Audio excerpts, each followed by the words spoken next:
we've run the countdown for the second time. At least it worked. Hi, Nobody guys. saw it the first time. No, yeah, I know you did. But welcome, guys, to Sci-Fi Vision for May 20th. Tonight we have Doctor Who and SurrealEstate and Andor, and we're also, I guess, going to do a tiny bit again of Dead City, maybe Murderbot, maybe Duster. I don't know. We'll see how it goes. But definitely the main three, starting with Doctor Who, I guess. So I guess Aaron did not really like. I was going to say you did not seem to like this episode when I last talked to you. Doctor Who? Yeah. I texted you. Wow, that was kind of horrifying. Yeah, horrifying. That doesn't mean she didn't like it. Okay, I wasn't sure. Mean, and then I think I followed up, like, there's a guy that was going to kill 4 billion people, and then the doctor went all, like, let me torture your ass, and it was all very, like, Doctor Who doesn't, it was a lot for Doctor Who. Doctor Who has, like, bad guys that want to kill people, but, like, he's going to kill a terrorist who's going to kill 4 billion people seemed like a lot for Doctor Who. And then we had, like, the doctor being, like, just... like, I mean, the doctor, we do get a lot of, like, speeches from the doctor, like, Earth is under my protection, you better get out of here, I will stop you, like, great speech from the doctor, but we don't really, I've never seen the doctor, like, vengefully torture a guy before, right? I know there's maybe something wrong with him, but it was, like, for the doctor, it was a lot for Doctor Who. It was horrifying. That's fair. I liked the fun part of it, the intergalactic song contest part of it. I agree with what you said, though. I did not quite feel like it was in character that he was so mean to that guy that he started torturing him. Although it kind of makes sense because he's, like, so overly emotional, and I don't know, he's changing. But for him to be that mean is a little scary, especially the fact that, like, the only thing that stopped him was Belinda coming in, really. And then he looked at himself kind of horrified after he did that. So I at least, kind of like that he sees that he's changing. He sees that he's maybe not dealing with it as well as he should be. But I don't know. His answer that he was triggered because of Gallifrey, I don't know, I quite buy that. But yeah, I don't know. He seemed to be a little horrified by what he had done, but they kind of moved on from it, I think, a little too quick. There are things that I did like about this episode too. I just wanted to mention, we don't got to go too far into it, but I like that they keep repeating that whole Mavity thing, because I'm thinking that maybe when this all started, when all of this reality shifted or whatever happened, we don't know, but that was back with the special episodes that they had, the first ones they had on Disney. So I like that they've kind of kept that sort of, I don't know, joke through line, I guess you could say. But I'm thinking maybe it might end up being more than a joke. I don't know. And we can talk about the ending, maybe after, because I think we have other things to talk about first. But the only other thing I wanted to mention that I know I'll forget if I don't is that I think, and let me see here, I have where are my captures? I think that this design they used might be, no, I'll probably never find it. But anyway, the design here that they have on the door, I wrote this in my review, I think that looks so much like what's on the Pandorica. And the Pandorica is also partially about an exploding TARDIS. So I kind of, I don't know. I don't know if it's supposed to pull reference to that or not. I tried seeing if anybody else had mentioned it, and I did pull up something on Google that sounds like they may have actually talked about the song contest back in the Pandorica Open. So it might just be kind of a little callback, but it was Google AI, so it was hard to tell if it was true or not. And I never had time to go back and rewatch the old episode to find out. But yeah. And then I have, a lot of discussion about the end of the episode, but let's talk, I guess, about the rest of it. Well, first. AJ, how did you like this episode? I liked the episode overall. I only wish, with the last 2 seasons pulling out all this stuff out of the classics, I wish I was further into the classics. I'm in season 6. Nowhere near. Season 6 is Huh? Ronnie's first appearance was in the Sixth Doctor. Was the Ronnie's Yeah, first? I'm in season 6. I'm still on the second Doctor. Yeah. Well, you got more than I did, so. You know, so I really wish, you know, with all the pulling out, you know, these characters from the classics, I wish I'd seen further. But no, overall, I like the episode. I agree, Karen. I hadn't really thought about it as horrifying, but it was. I mean, it was, you know, I mean, this guy is trying to kill billions of people, and I get it. Why, you know, I get his motives, not necessarily the right way to go about getting revenge on a corporation that decimated your planet. And, you know, all these innocent people that don't know what happened to Helio. Yeah, overall, I thought it was a really strong episode. As far as, you know, and I agree that the Doctor went a little further than he has before. He's been a little off kilter lately, but we've said that about the Doctor before. You know what I mean? Like every time the Doctor does something out of character, we're like, oh, that's new for the Doctor, and then it kind of becomes his character too. You know, and not for nothing, Jamie, you say Capaldi is your favorite Doctor. He was angry all the time. Yeah, but he didn't torture anyone, but he threatened a lot of people. Yeah, he was always angry. That's very true. But he didn't really threaten anybody. I do think he didn't torture. He threatened. Yeah, he was like the curmudgeonly Doctor for sure. Yes. Yeah, that's true. I was just gonna say though, it's funny that this is now, because this episode did a little bit make me think about the stuff we've been talking about with The Last of Us, and kind of the whole idea of the circle of violence and everything, which is, I mean, basically what this was about. But thankfully, in this case, the Doctor ended it. But yeah, I mean, it was about revenge, and so it obviously doesn't have to continue on if you have a good person that can stop it. But I was surprised it took Belinda to stop him, that even seeing his granddaughter, which is another thing we got to talk about, that didn't seem to. Now, let me ask you guys something. Jamie, did you know that was Susan? Yeah, that I knew. I saw the Unearthing Child. Before you looked online? No, I watched the Unearthing Child. I've seen that. Okay. But you know, so, you knew what she looked like as an adult, though? Well, I figured it was her. I did look up and say what actress played her as, you know, in Unearthly Child, and it matched. But yes, I knew it was Susan right away.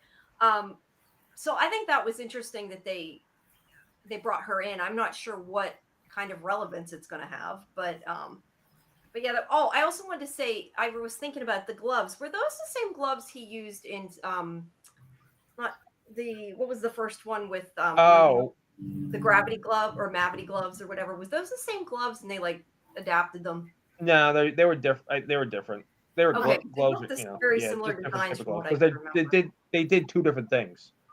Yeah, I know, but it looked like maybe they were the same, looked like the same ones. I know they did two different things, but I wondered if they were supposed to have adapted them. They did a lot of adapting in this episode. But also this episode, they must have spent like the whole season's budget on this episode, I feel like. They had so much. I was going to say, I took a picture here of let me get to it, of the people being sucked up into space here somewhere. Like that is what the stuff, I don't know. I just think the effects in this episode are really crazy that they did a lot with. So that's pretty cool. And then obviously we have what's her face in the beginning of the episode. Why am I blanking on her name? Mrs. Flood. We have from the very beginning of the episode. We just don't know the full context until, you know, later on. Yeah, I mean, that's probably my biggest complaint about the episode. We'll get to that. But I'm not a fan of bi-generation, and I'm not sure. Not happy to see that either. But we can talk about that when we get to that part. Yeah. I will say, I also enjoyed that this was taking place at the Interstellar Song Contest, and the way it was like modeled on It's basically Eurovision is still around after 800 years and has become interplanetary, intergalactic. I liked it. It was entertaining. I loved seeing Graham Norton. I was not familiar with the other guy.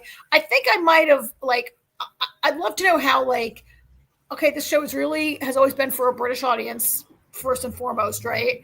and I would love to know how that audience, like people whose country participates in Eurovision and have grown up watching Eurovision, must have really loved it. Because I only know about Eurovision from like hearing about it. I don't watch it. I don't care about it. Right. Yeah.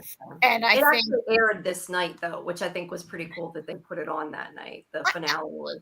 I mean, I guess, but I mean, why would you put it up against the biggest thing on, like, why would you go up against it? I don't know. Maybe it happened earlier in the day. Because why would anybody schedule any, it's like going on TV against the Super Bowl, right? No, that's true. But I think a lot of people, probably most people, if they were going to watch it and like wanted to see it instantly, probably watched it in the morning on, I don't really know. I don't really know how that becomes available in the UK. I'm just saying, like, if I lived in a country where Eurovision was part of my popular culture, I bet I would have loved it even more, right? And there were probably like a million like Easter eggy things that I didn't notice because I'm American. Oh, sure, yeah, I'm sure there were. But the episode, regardless of the story or the things that were, that stood out as annoying, that it was a very good looking episode, that's for sure. They sunk a lot of money into it. It's funny, Jamie. This week when we get to SurrealEstate, like I watched SurrealEstate this week, and there was some very low budget special effects that I said to myself, "Oh, that's what Doctor Who used to look like." Yeah, that happens in SurrealEstate. Very Doctor Who level of effects this week.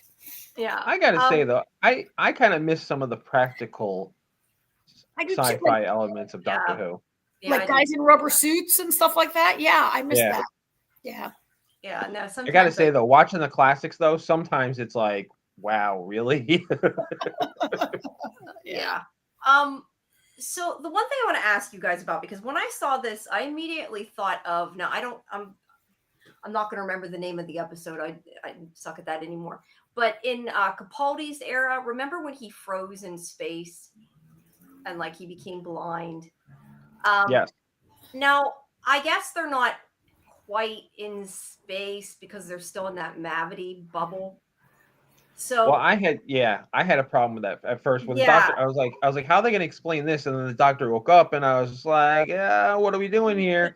But then he took the time to explain that he basically expanded. But this is what I have the bigger problem with dealing with that. Yeah, I agree with you. They explained that, but if that's the case, why does Mrs. Flood later say that a time lady couldn't survive that? Because if she couldn't survive it, how did he survive it? Or is he still going to regenerate in the next couple episodes is my question. Because she said something exploded, number one, and number two, he was in that. I mean, she said something about her brain stem. Two brain stems. She said something about her two brain stems. So was that because she hadn't bi-generated, or was that because she was a time lady? I thought from what she said it was. I don't know. Let me go back to here. I mean, maybe she was already beginning to. I don't know. I mean, look, I have a problem that the Doctor routinely opens the door. The Doctor routinely opens the door of the TARDIS and looks out into outer space, and like falls out and is hanging on the side of the TARDIS with one hand out the door in space, and I guess there's some TARDIS-y reason why he can breathe and doesn't freeze to death. Yeah, it just makes no sense. And so this just struck me as another Doctor Who makes no sense, just go with it kind of a thing. Well, being able to breathe outside the TARDIS has been a thing forever. Like the TARDIS has always expanded based on where the Doctor is in conjunction with the TARDIS. Even when they're out and about, it's like, and like wherever they go, they can speak the language of those people because, and they hear it in English because that's like Star Trek's universal translator, right? Right. Yeah. The TARDIS is the universal everything. So I had to ask, was her song not in English because they hadn't found the TARDIS quite yet? Because I wondered that whenever she started singing and it wasn't. I hadn't thought about that. Well, I don't think the TARDIS translates for all the people sitting in the arena and all the people watching on TV. It just translates for the Doctor and Melinda. I kind of assumed we were seeing from their point of view, but I guess you're right. Maybe because it was the whole point that she was speaking in the Hellion language was like the whole point of it. Like the TARDIS would be a gigantic bitch to translate that and not let her do. That's true. I've never thought that TARDIS is a giant bitch. She knows not to do it. No. Right? But yeah, I guess my biggest takeaway is I just wondered if he's maybe gonna regenerate. And I looked it up. It says here, Mrs. Flood says, she says her double brain stem froze, which is lethal for a time lady, but she has her own knack for survival, and that's when she starts to regenerate and bigenerates. So Yeah, I'm not crazy you about could that either. say the double brain stem is to do with the bigeneration, but she hadn't bigenerated yet. So I kind of assumed maybe that was like how the Doctor has two hearts. Maybe they have two brain stems, and I didn't know that. I don't know, but the fact that she said, I can't survive this, I'm going to regenerate, and the Doctor survived it, I have a problem with.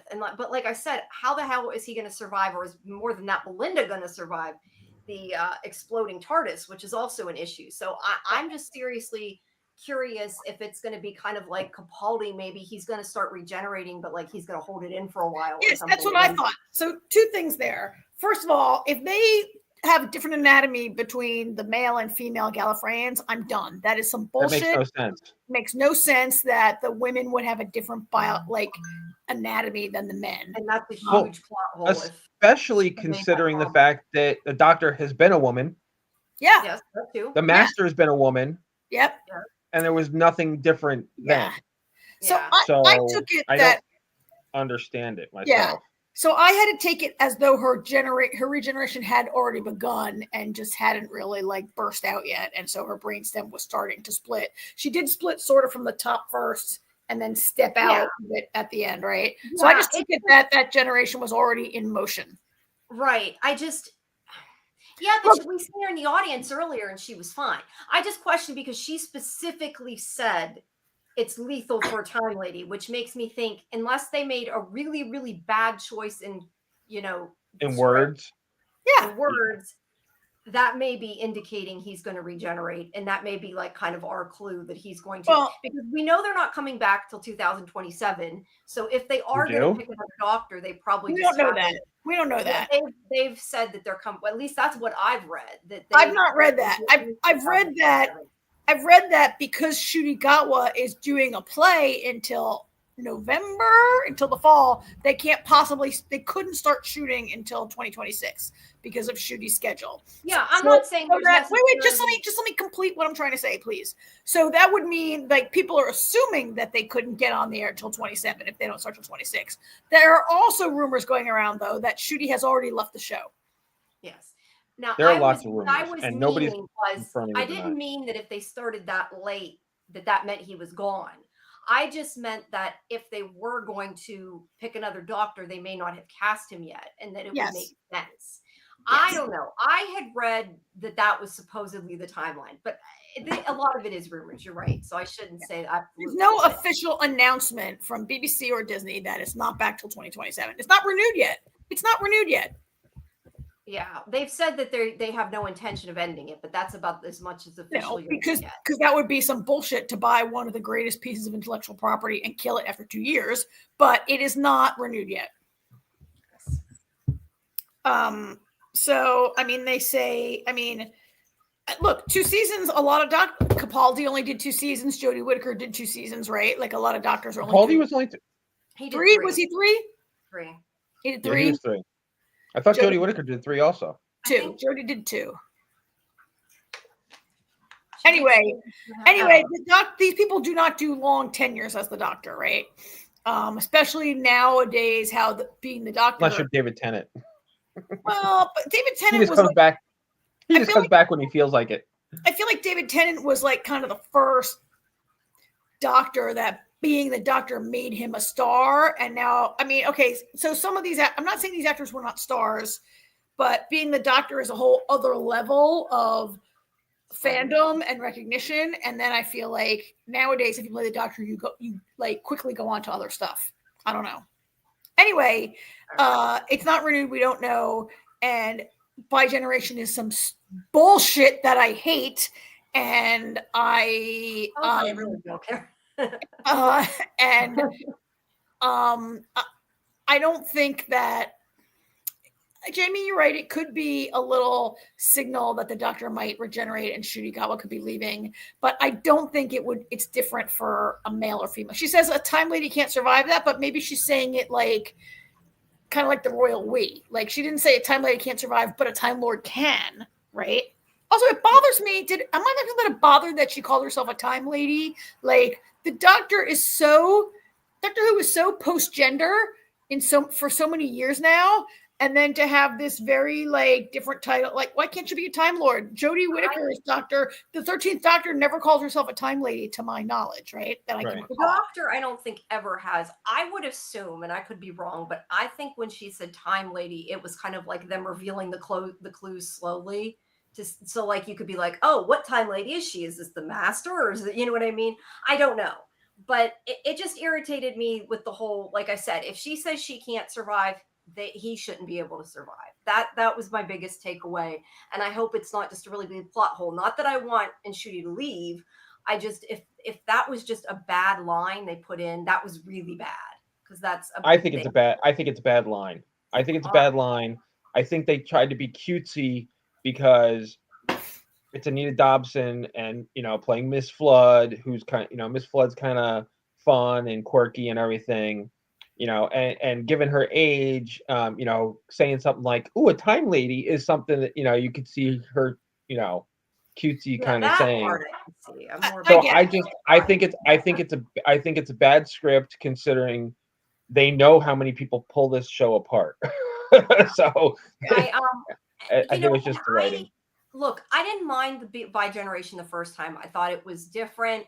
Yes, it didn't make tons of sense, but it was timey-wimey, and I was happy they brought David Tennant back, so I let it go.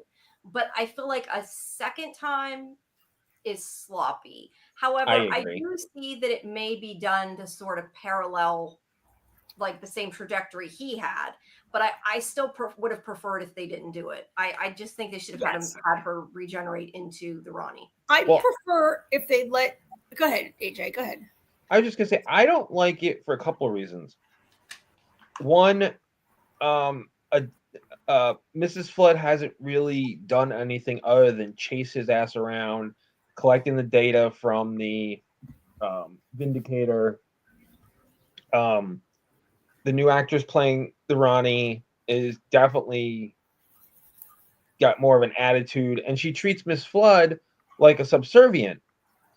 But she's not a subservient. She's you. So, you know what I mean? Like David Tennant, Ncuti didn't come out of Tennant and go, okay, you follow my orders now because I'm the new Doctor. There was no, I think for the Ronnie based on what I've read, I did a little reading on the Ronnie because I haven't gotten to those episodes yet. Based on what I've read about her, I kind of get it, but at the same time, it's just like, we didn't need Miss Flood anymore. She served her purpose, and she should have just regenerated normally. Yeah. Unless, the only other reason I can think they did a bi-generation, because apparently the bi-generation, you don't need time to recover.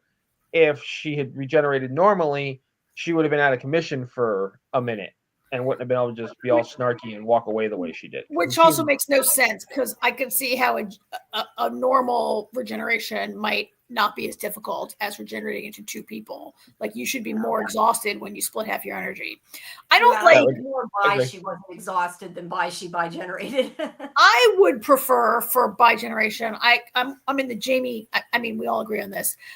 Like, I could get with it that it happened this one time and it was this weird thing. And if they just let it be there as this one time the Doctor bi-generated because of weirdness going on with the toy maker and whatever was going on here, and they let it be this one-time thing. But, like, if the Doctor can just decide to bi-generate, or if Time Lords can just decide, am I going to regenerate? Am I going to bi-generate? Like, Ronnie, Mrs. Dobson did it. He's done it. The problem is that, to me, there could be a proliferation of doctors all over the place, because, like, Tennant and Gatwa have regenerated, and okay, they're the same person, but they're not the same person. They're the same person up to the moment they regenerate, right? They had the same memories, same experiences, but now the Doctor's out doing the 15th Doctor's out doing this thing. The 10th Doctor now has a totally different set of experiences and memories and things that he's done while he's hanging out in the Amy Pond's backyard or whatever. They are two separate people now. They're two different people. They're not the same. Like, you can say they're the same person, but they're not. They're two different people. No, they're not. Absolutely not. If you're going to keep bi-generating, you're going to have all these multiple, like, Really, why did the Time Lords go out of existence? If the few who lived could generate and create new doctors to go like it's a huge plot hole of like potentially lots and lots of Time Lords all over the place, right? Yeah, but also kind of like, what's the point? I mean, it sucks that you lose the Doctor once you like him and he turns into somebody else. She turns into somebody else. But that's kind of the point. Like, he's supposed to change. If he doesn't change and he stays around, like I said, yeah, okay, it was cool. We got Tennant back. It's got to be a one-off. It's too much. Now, if it was like the Master, then I maybe would have said even more so the parallel made sense. But as far as I know, again, I don't know anything about the Ronnie, but like, I don't understand why they had to have her do the same as him. Yeah. It just doesn't make sense. Like, isn't the return of the Ronnie like a big enough deal without having to also by generation, right? Like, the Ronnie is bad. I mean, the Ronnie's not the Ronnie. I mean, maybe we'll talk about her when we get to her if you want to quickly. We spent a lot of time, so maybe we can go quickly through the episode, Jamie. I know you've got a lot of photos and images and highlights. Yeah, no, we don't got to go through all the pictures. I just kind of highlighted some of the stuff. But yeah, I mean, the main part, obviously, of the contest is just the sort of spectacle that's going on. As then they get ejected into the Mavity field, and they have to work to bring them back in.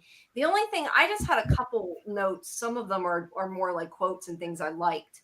Like, I did love whenever Mike is telling him that like he can't save everybody. He's like, it would take a crazy genius to save that many people. And he's like, hello, I'm the Doctor. I like that. I thought that was funny. And I also thought it was so stupidly funny that he used the confetti cannon. And he even said, he's like, oh, camp, like, this is fun. Those were the two kind of funny lines that I liked about it. But I don't know. I just overall, like I said, I enjoyed the contest, the spectacle of it, the craziness, that the costumes. I mean, oh my God, the costumes were amazing. That song, Dug-a-Doo or whatever it is probably going to be in my head for a while. Those little duck thingies. Yeah, but I mean, I think we sort of talked about the overall idea. I mean, the whole thing was about, vengeance against killed that planet and took everybody on the planet simply because they wanted the poppy fields.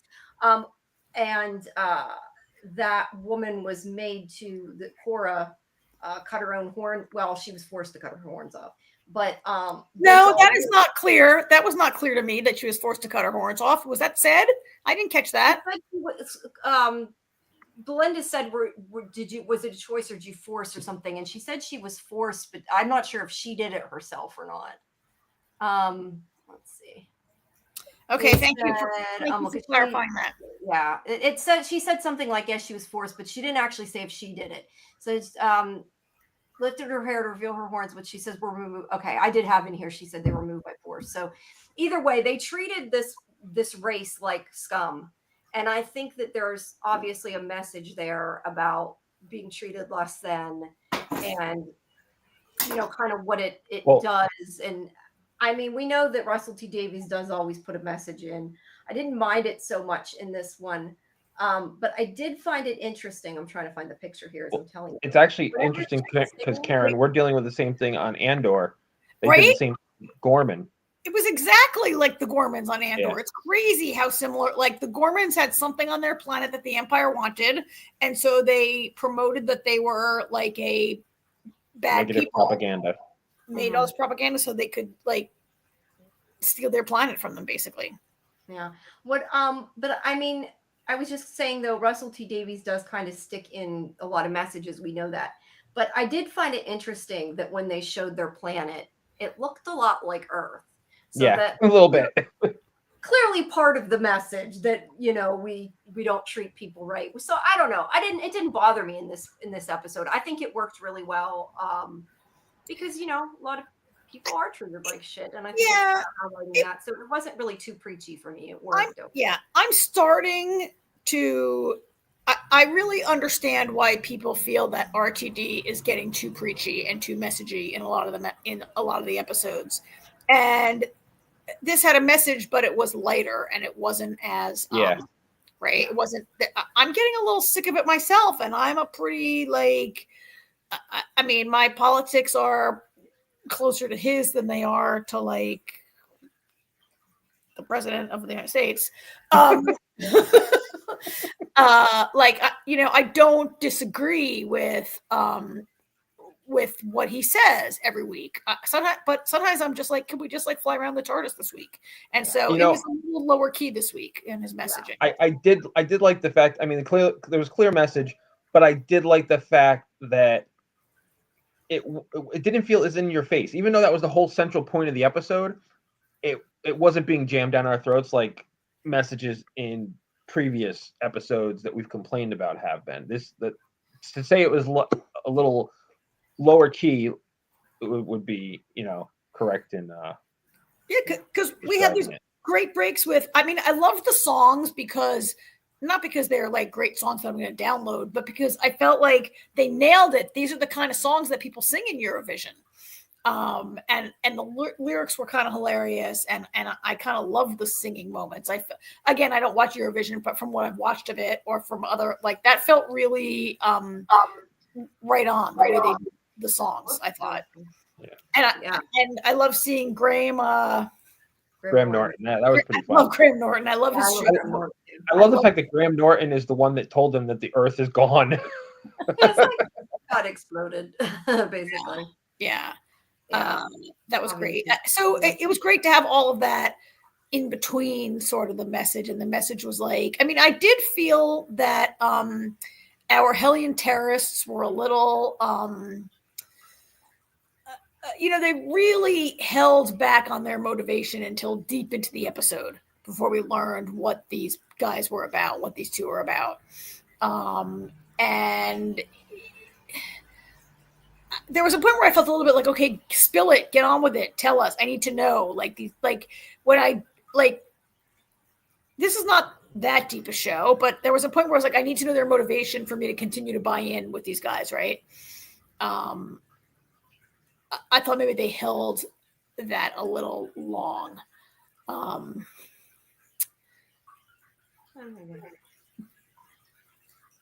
But it was better. Okay, though. I like to, I complain to you guys sometimes about the Doctor being a big crybaby every week, and that he's a much more emotional Doctor, which is fine, but he's like, especially in this previous season, the last season, I complained the Doctor was always like, I don't know what to do. We're all going to die. And I was like, what? You're the Doctor. And so like, I like these kind of episodes where the Doctor like gives a monologue and he's like, I'm the Doctor and I'm going to hunt you down. And like when he says like, you've put ice in my heart and I'm going to hunt you down till the end of the universe and like kill you or whatever. I'm paraphrasing there, obviously. Right.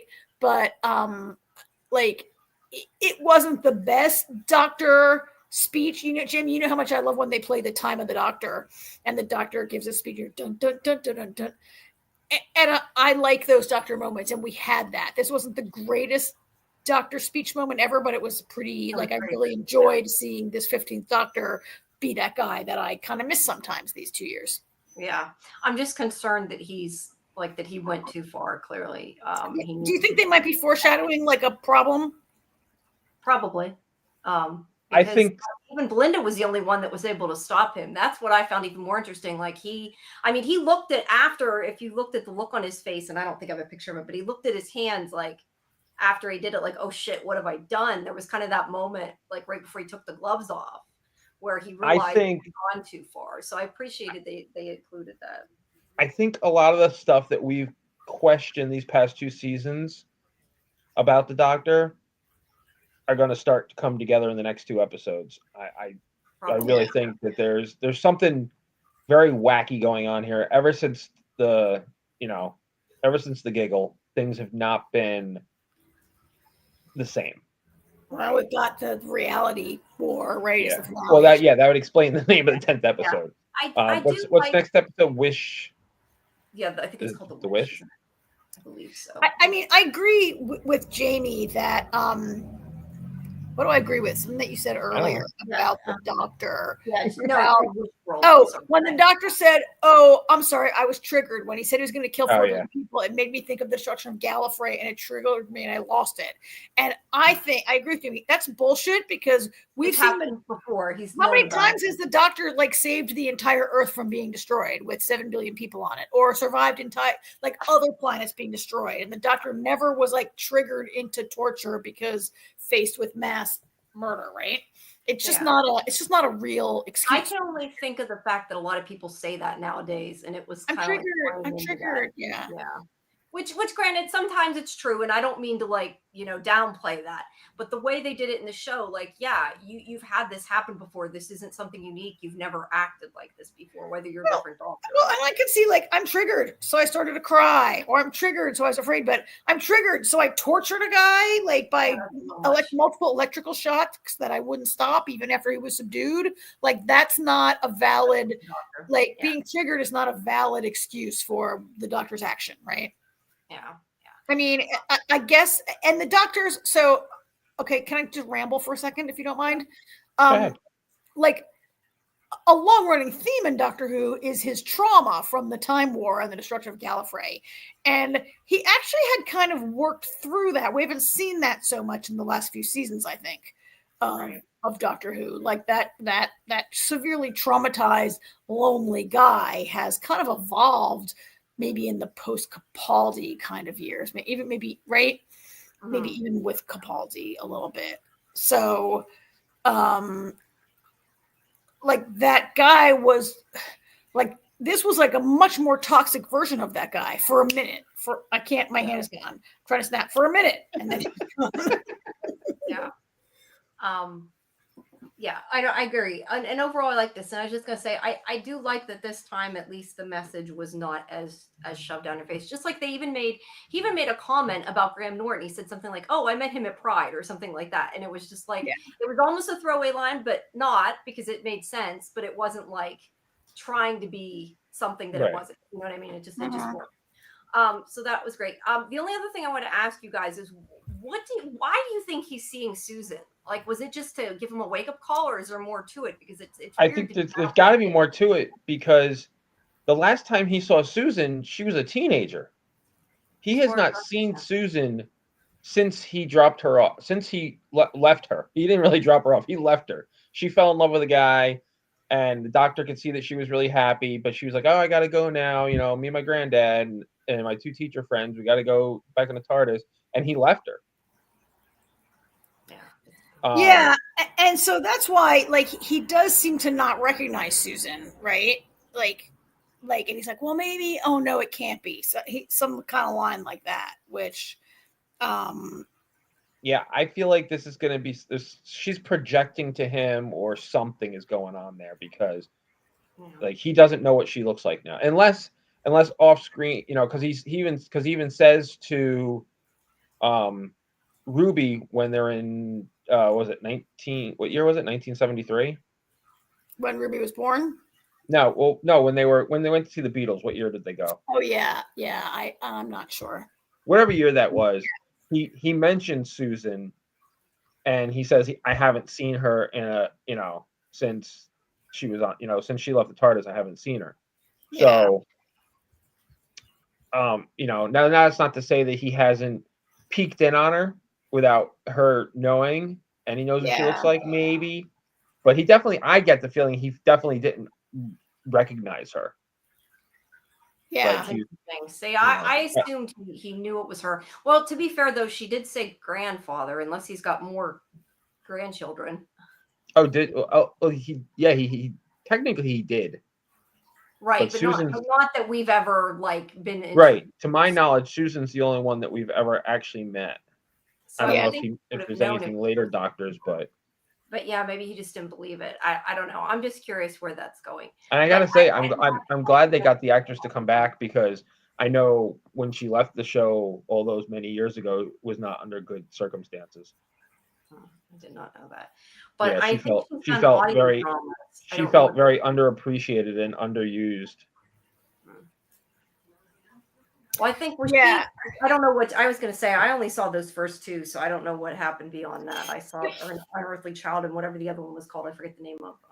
So I just Googled, it was 63 when they saw the Beatles. Okay.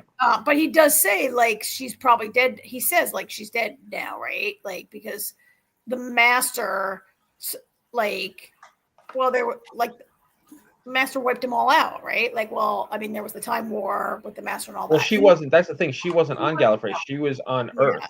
Right. I don't remember what year he abandoned her, but I mean, the Doctor has mentioned Susan. He's mentioned many times, like, I don't have any family. I used to have a family. I don't anymore. Right. He doesn't know that if she's alive, he doesn't know that she's alive right now. Yeah. Depending on how you look at it. Yeah. Timey-wimey, all that.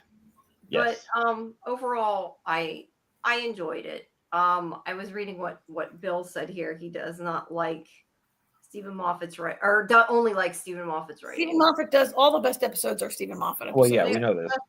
It's not a he said, I like the side characters' involvement with solving the problem. I believe the singing contest was the weakest part of the episode. Oh. Interesting. Okay. I don't know. I don't know that it was necessary. I just thought that it was a cool, like I said, a cool spectacle. I thought that it looked really good. I don't know that it added a whole lot. We didn't mention that, but that was kind of fun. There was that couple who, the two guys whose basically the Doctor stole their seats. And it turns out one's an engineer and the other is I'm looking for my plug while I talk to you guys. One's an engineer and the other's a nurse, and they play a pretty like big role in helping to solve it, right? And there's also the Hellion singer whose name, she's got like a French name. I forget her name. Cora. And her manager, who instantly rejects her when he finds out who she is, but then comes around a little bit to help them. But yeah, I agree with Bill. It was like fun to have them be involved, like with the Doctor directing them, but taking advantage of their skills, right? Mm-hmm. Yeah. I always like when the Doctor kind of like puts together a little team in the episode. Yeah, it makes me think of the Time Heist. I love that episode. Yeah, it's a good episode. With what you said, not this episode. I mean, what you were saying. Yeah. Doctor Who hasn't seen Susan Foreman, his original granddaughter and first companion, since she left the TARDIS in 1964. That's interesting. If when he had that conversation with Ruby, they were in 1963, and he said that. Although I think he meant in Ruby's timeline. I don't think he literally meant the time we're standing in time. But I think he says she and the Doctor were still living were in London at that time, right? Yeah, something. I don't know. I don't remember. I mean, she was with the first Doctor. The show started in 63, I think. But I don't think they were. I don't think they were in 64. Like that's when 64 was when the show aired. But I don't think they weren't in 64 in the episode. I'm trying to. I mean, that's kind of interesting that he hasn't seen her, because the Doctor has already gone back to visit Ruby, and she was the companion only last year. And he's gone back to visit Amy. He's gone back to visit Donna multiple times, right? Maybe he was a brat. He just didn't. And he never went to visit Susan, his own granddaughter, right? Right, his granddaughter, yeah. The only last thing is, what do you guys think about whoops, I lost my mouse. About the TARDIS exploding? Like, I mean, the Doctor. This is the first time. How the hell she's going to survive it is beyond me. That's some baloney, the TARDIS exploding, right? I mean... Well, I don't think it's that the TARDIS is exploding. The planet exploded into the TARDIS is what I would say, probably. Yeah. I mean, whatever it is, it's the TARDIS. It's not going to, like... Okay, maybe it'll be some crisis, but it will surely be resolved. We're not going to not have the TARDIS, right? Yeah, they showed the explosion coming into it. That was kind of surprising, too, though. Like, why would the TARDIS not keep the explosion out? I was a little concerned and wondering about that. The TARDIS sometimes has a mind of its own, right? And does some things. I actually, for a moment when they heard that noise, Emma was like, what's that noise? And the Doctor, right when he says, like, that's the sound of May 24th or whatever, I, for a minute, was like, don't even tell me that demon is still hanging on the outside, even though he's supposed to be gone, right? Sutek's got to be gone. Sutek's got to be gone. But, yeah, I mean, so it's a big dramatic ending, but, I don't we still have 2 more episodes, right? And the TARDIS is. I actually was a little when the Doctor was like floating in space and frozen. I kind of was like, why doesn't the TARDIS come and get him? The TARDIS has the ability. I was kind of wondering that too, actually. If the TARDIS was in the Mavity field too, maybe it couldn't move either. I don't think the TARDIS is subject to gravity. Mavity is just gravity by a different word, right? And I don't think the TARDIS is subject to that. And the TARDIS is capable of rescuing him. It has before, right? So I was like, why isn't the TARDIS coming get him? What woke him up? Was it Susan? It was Susan that woke him up, right? Technically, or at least that's what they implied. Yeah. Yeah, they need to explain the Susan thing because it doesn't. Yeah. It seems a little out of left field to me. Yeah, just a little bit. I mean, Mavity is not anything unusual. Mavity is just gravity. Right. It's just a joke that like Isaac Newton heard the word wrong and called it Mavity, and like it's an on. Well, yeah, there's that episode. Oh, was it? It was one of the first specials. Was it? Yeah. Was it? Yeah, it was the Doctor and Donna, I think, wasn't it? Yeah, it was. Yes. Yeah, and it became Mavity, and it's been a running joke. But I just think that may be the start of when the reality, whatever the hell went wrong, started. Because, you think about, I mean, in a lot of shows, like the Butterfly Effect, like, okay, gravity has a different word, but how do we know it's not more than that, Well, because gravity's a law, and it's just gravity. And it's the joke. But the joke is that he heard the word wrong. Not that changed something more significant, I guess is what I'm saying. I get it. But I'm really going to have a problem if they continue to go back and say that shit that happened like many series ago is now maybe not what we saw or what we thought. I had enough of this timeless child nonsense, and I don't want to rewrite the whole thing. Want stuff to be changed anymore. Okay. All right, 10:49. Let's move it along. All righty. What do we want to do? SurrealEstate? Yeah, let's bang that out. Okay. This also was kind of a horrifying episode. Like I watched Doctor Who, and then I watched SurrealEstate right after it, and I was like, okay, now I got to watch an episode about like child abuse. I was like, oh my god, what? Like I'm not having a good night of TV watching these things back to back. It was so this was like about an abusive mother that continues to haunt her daughter later in life, right? Yeah. It was really not and so okay, so I want everybody who's listening to let me get this all out. The abuse was bad. All child abuse is bad. This was a mother who was mostly abusive, like emotionally and verbally, also physically. But it was not like the most horrifying abuse I've seen depicted on television. Like SurrealEstate drew the physical abuse back a little bit, right? A little bit. It was still horrible. And then she dies, and then she haunts her daughter. And like, she was a horrible, horrible. Boy, this show loves its horrible mothers, right? So yeah, I was like, wow, this is kind of a lot also on this show tonight. Yeah, it was interesting too, because I mean, they gave her a chance. Luke's like, we have to talk to her first. Let us do what we do. Let us try at least. And then he talks to her, and it's like, nope, she's a bitch. So I kind of appreciated that. It was not what I expected it to be in that sense. But yeah, I mean, he tried. It just didn't work. And it showed that she was right. Her mother drove her crazy. Her mother was mean. Her mother was awful. And her mother deserved what she got, I guess. So in the end, yeah, I agree with you. It was dark in that sense, which usually SurrealEstate, isn't. But I mean, it had its moments of levity in other places. Yeah, it wasn't all super, horrible or anything. Yeah, and it wasn't the most horrible thing I've ever seen. Right? I mean, it's a sci-fi show. It's not,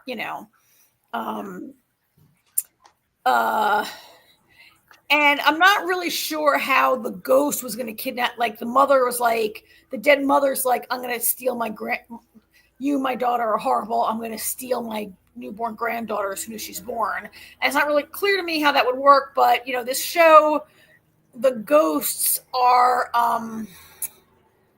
okay. You know how like on a lot of shows, a ghost is transparent and you can walk through it. And on this show, ghosts take a true physical form sometimes. Right? Yeah. So I think in this one it didn't it? Yeah. I was gonna say she hit them or something. I can't remember.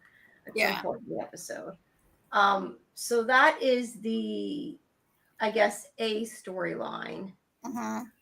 And then the B storyline with Susan, she is investigating this toaster, which I think was this is one of those things that's just like this quirky, silly thing that I loved. It's just crazy. I did too. I love the toaster story. It was great. The toaster of destiny, they called it, right? Yeah, like a toaster that is predicting the future. It's telling them we're going to get a flat tire. Look at this.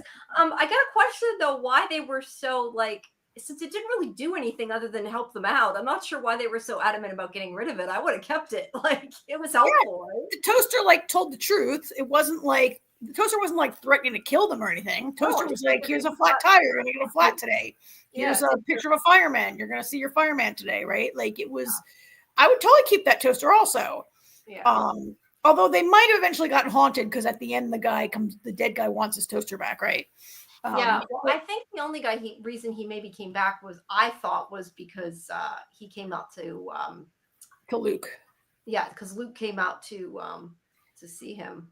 Yeah, I thought was why he. Yeah, I would totally keep. If I had the toaster of destiny, I would totally keep it and make toast every single day. You didn't have to make toast. Toast just shot out of it, right? Yeah, you don't have to have bread or anything. It's just free toast. Yeah.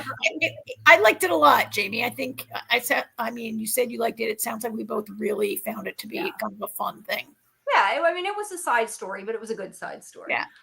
So yeah, the idea is that the toaster won't stay gone. It keeps coming back home. But I think the biggest part of it isn't so much the toaster, but how it relates to I keep forgetting his name. Tag. Okay.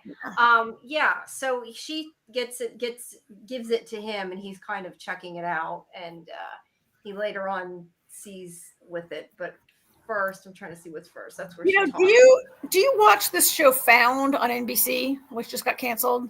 I have not, no. So Found also has a team of people that solve mysteries. They're trying to find people who are kidnapped, but they're solving mysteries. And they also have a guy who's agoraphobic, who won't leave his house, who's the tech guy who can hack into anything and find data and all. It's like almost exactly the same character, except it's a little darker on Found because it's like a, crime procedural. But I guess maybe 2025 is the year of the agoraphobic tech guy. Yeah, on TV. He finally got a lot to do. Tag this episode. Bad sign. Anyway, you want to run this down a little bit? Yeah. Talk for like 2 seconds. I got to answer somebody something. Talk for a second. Okay. Well, I mean, so I thought the main couple who are trying to not every time they move, the ghost of her mother follows them, and they can't shake her, and that's why they eventually come to Roman Ireland, right? Sorry, I had to hold the dog. I can hold the dog. I'm like, I can't talk to you. I can hold her, but I can't talk to you. Hi, Pupper.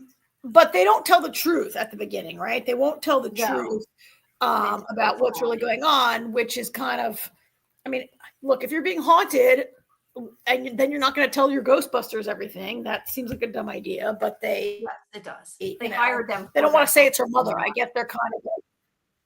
They hire them and they won't say it's the mother because I don't know why. I don't know if they thought they judged them or what it was, but it's interesting though that like the way they know when she gets there is they hang the picture crooked. I like that. I like that too. But Tag figures out it's the mother. Tag figures out every single thing every step of the way in this episode, right? Like nothing can happen without Tag in this episode.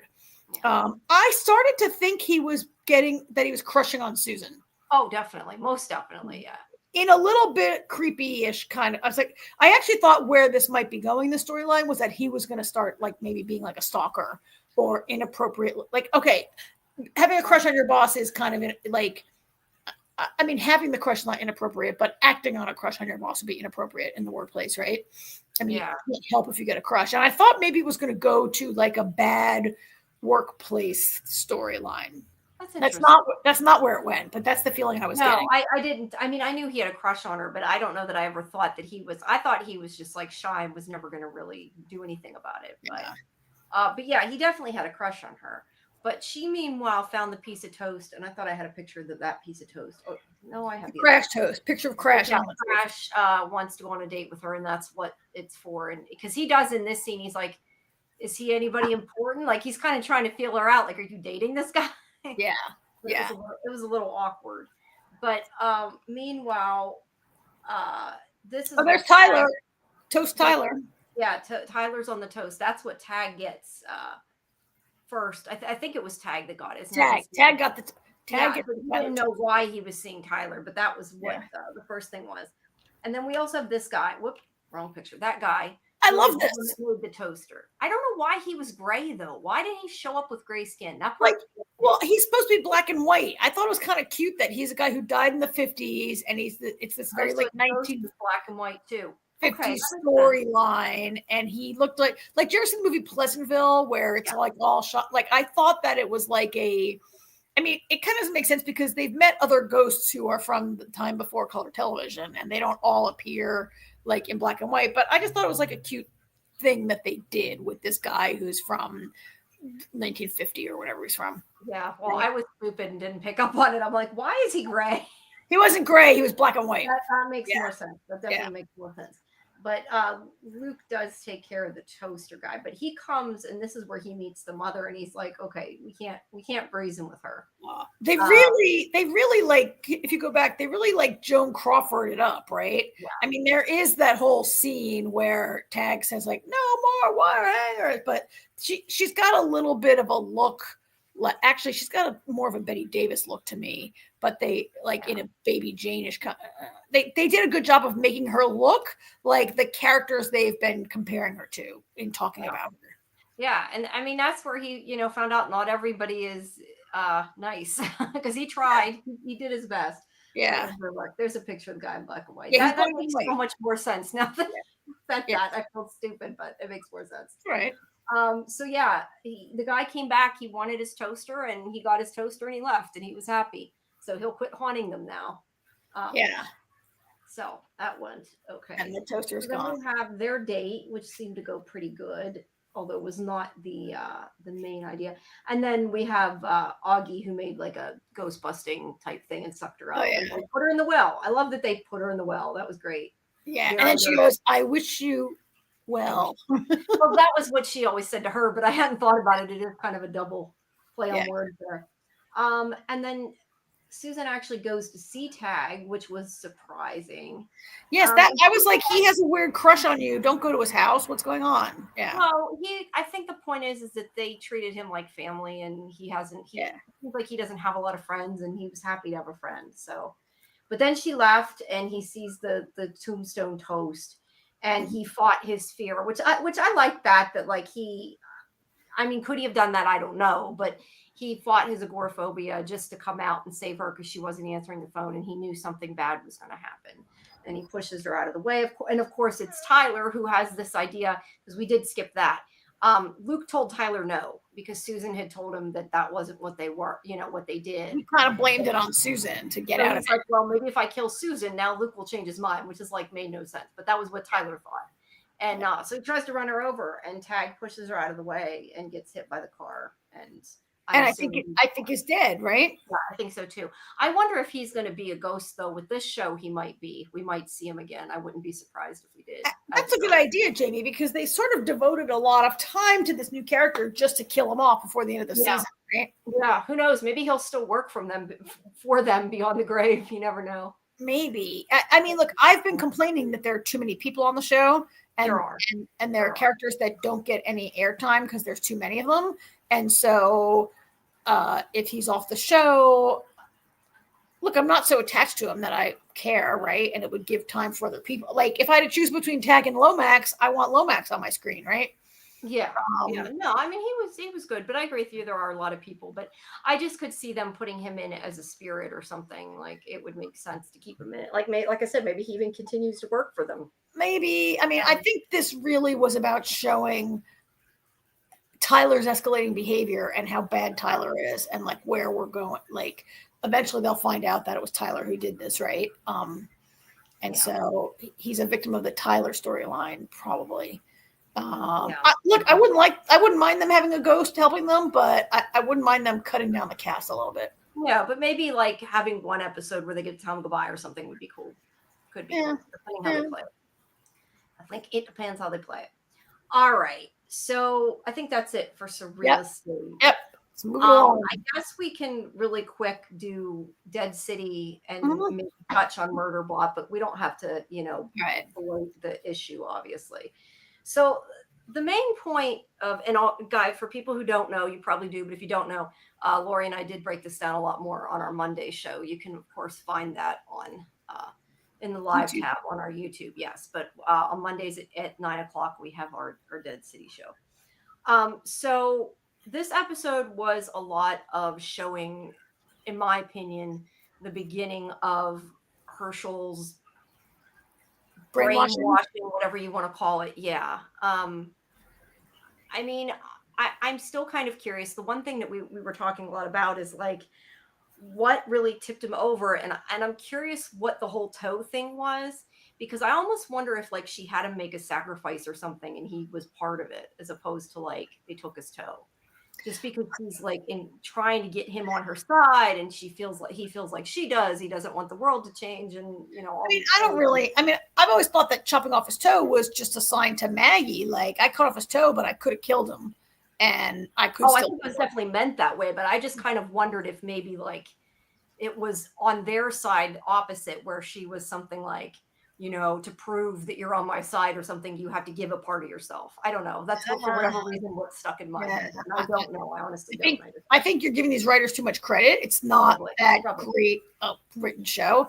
I thought this was a very slow episode. It went deep into Herschel's history when he was kidnapped and taken to live in New York, like prior to the first season. Like the first season opens, he's in New York, right? Yeah. The Dama just gets worse and worse to me. The more time she's on screen, the more horrible a character and poorly written I think she is. And she's just like a cartoon vampire almost. I really like. I know. I would agree with that. I know they're trying to do something like the story of like how Herschel and Ginny don't remember the world before, and like Furley and the New Babylonites are so determined to restore what they had before, which they're idiots. That can't be done, right? And like that part of the storyline I get, but all this like blah blah blah blah blah with the Dama and her ongoing ridiculous speeches and monologues about like what is past in the future, and like why she thinks like, okay, so she's telling Herschel he's really special and he can imagine a future. I know that that's all part of the brainwashing. It becomes very clear, as we suspected, that she has brainwashed Herschel and then sent him home. I'm not really sure what the goal was, because she already had Negan. Like, why she wanted to brainwash Herschel and send him home to Maggie, like that, whatever that plan is, like, doesn't make sense. And when they explain it to me, I bet it still won't make sense. I don't know. Unless it's just like a kind of like a backup plan. I don't know. Well, it makes no. She already had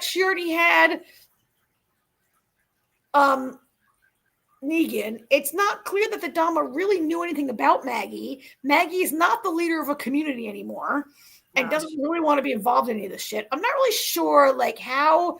Because Maggie's not really a threat, except for the fact she kidnapped her son.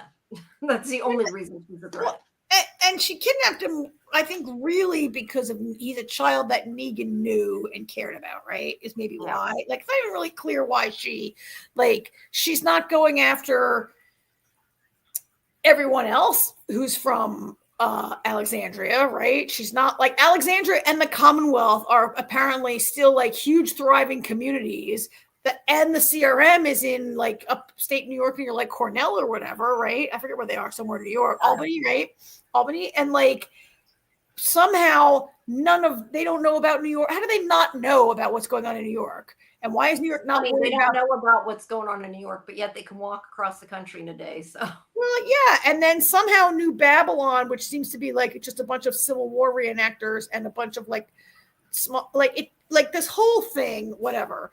But so why she would want to brainwash Herschel and then send him back? But she says to him, like, so when you go back home, you're going to have to do some things for me, right?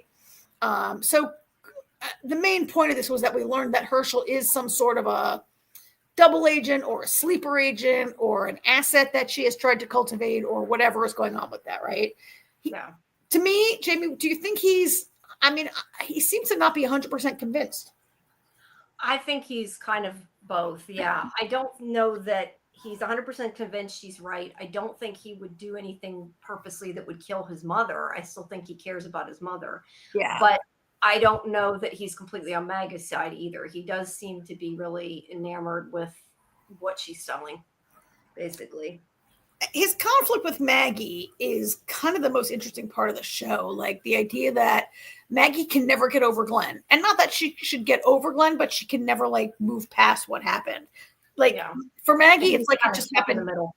It's like it just happened yesterday with Glenn, right? Like she's still so, and I get like how Herschel's like, when you look at me, you only see him, and I never knew him, and I have to feel right. Like I get that. Plus, he's like 15, and you just hate your mother when you're 15, right? Mm-hmm. Yeah. Yeah. No, I totally agree. And like I said, he's stuck in the middle and is trying to find, Yeah. So the other main event is this woman who's supposed to be their leader, who never acts like the leader because she doesn't really do anything. She gets killed, and it makes that Navarro's try to take over even more. Yeah, and the other thing is that they find these walkers that are missing their hearts, and that's whenever they get attacked in the tall grass by. They're in Central Park. Yeah, in Central Park, and they get attacked by walkers, and that girl saves him. Saves Herschel. Saves Herschel, yes. That was kind of the most annoying part of the episode to me, was when she saves Herschel, and he's like, "Do you understand?" Like.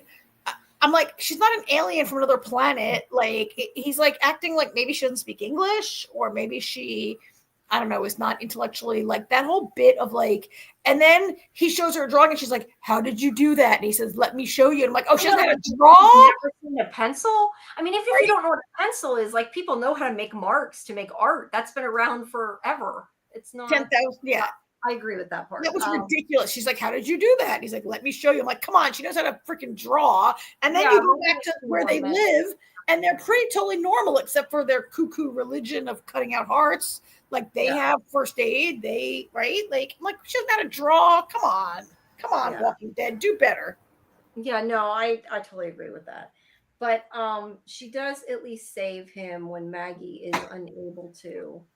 Yeah. I hated this scene also. Yeah, I was gonna say we have this scene with Negan and the I want to call him Borat. Why? Borat. You can call him that. Go ahead and call him that. Okay, and Borat. No. Croat. Where Negan is asking him why the Dama treats him like he does, and clearly he's trying to get him mad at her and get them pitted against each other. I think is the whole point of this scene. It just doesn't work out like he planned. I mean, don't you think that's why he's doing that? Yeah, this scene I found very distracting because of the way they set it up, like he's on some sort of piazza dining al fresco with fresh bread, and they do seem to have unlimited wine. And yes, I'm sure there are a lot of liquor stores in New York City, and there would be a lot of booze left at the end of the world, but it has been 15 years, right? Like if Herschel's 15-ish years old, Herschel is maybe 16, 14, 17, whatever. It's been like maybe people would like, there still is unlimited wine in New York City. It hasn't gone bad, and they're breaking fresh bread, and like we don't even worry about like gasoline and light and stuff now. And I don't know. I looked at the scene, I was a little annoyed, but yes, I do think that Negan's trying to put a wedge in there if he can. Is this the shot also where the crowd says, like, I know why you hesitated. It's children. You always have a problem killing children, right? I think that might be later. I think that's when they're in the car, because that other guy says, I'll kill him for you. You don't got to kill the kid. Yeah. So the whole point, though, is he gets him, although unfortunately he makes him take him with him. Negan's basically like, there's no way these people survived after what happened, but if they did, I'll find him and kill him. Let me go check. And then he's like, yeah, sure, but you got to take this guy with you. Yeah. Because he doesn't trust him. Because he doesn't trust him. And Negan gets him killed intentionally, which was pretty cool. I did enjoy that. Also, look at that. Look at that. Go back. So you're out having your wine and your bread and your beautiful like city street. Bodies that would stink. Like dead. Like, could you move the dead? Like what? Come on. Like clean up your environment. It's just bad set dressing. It is. It is.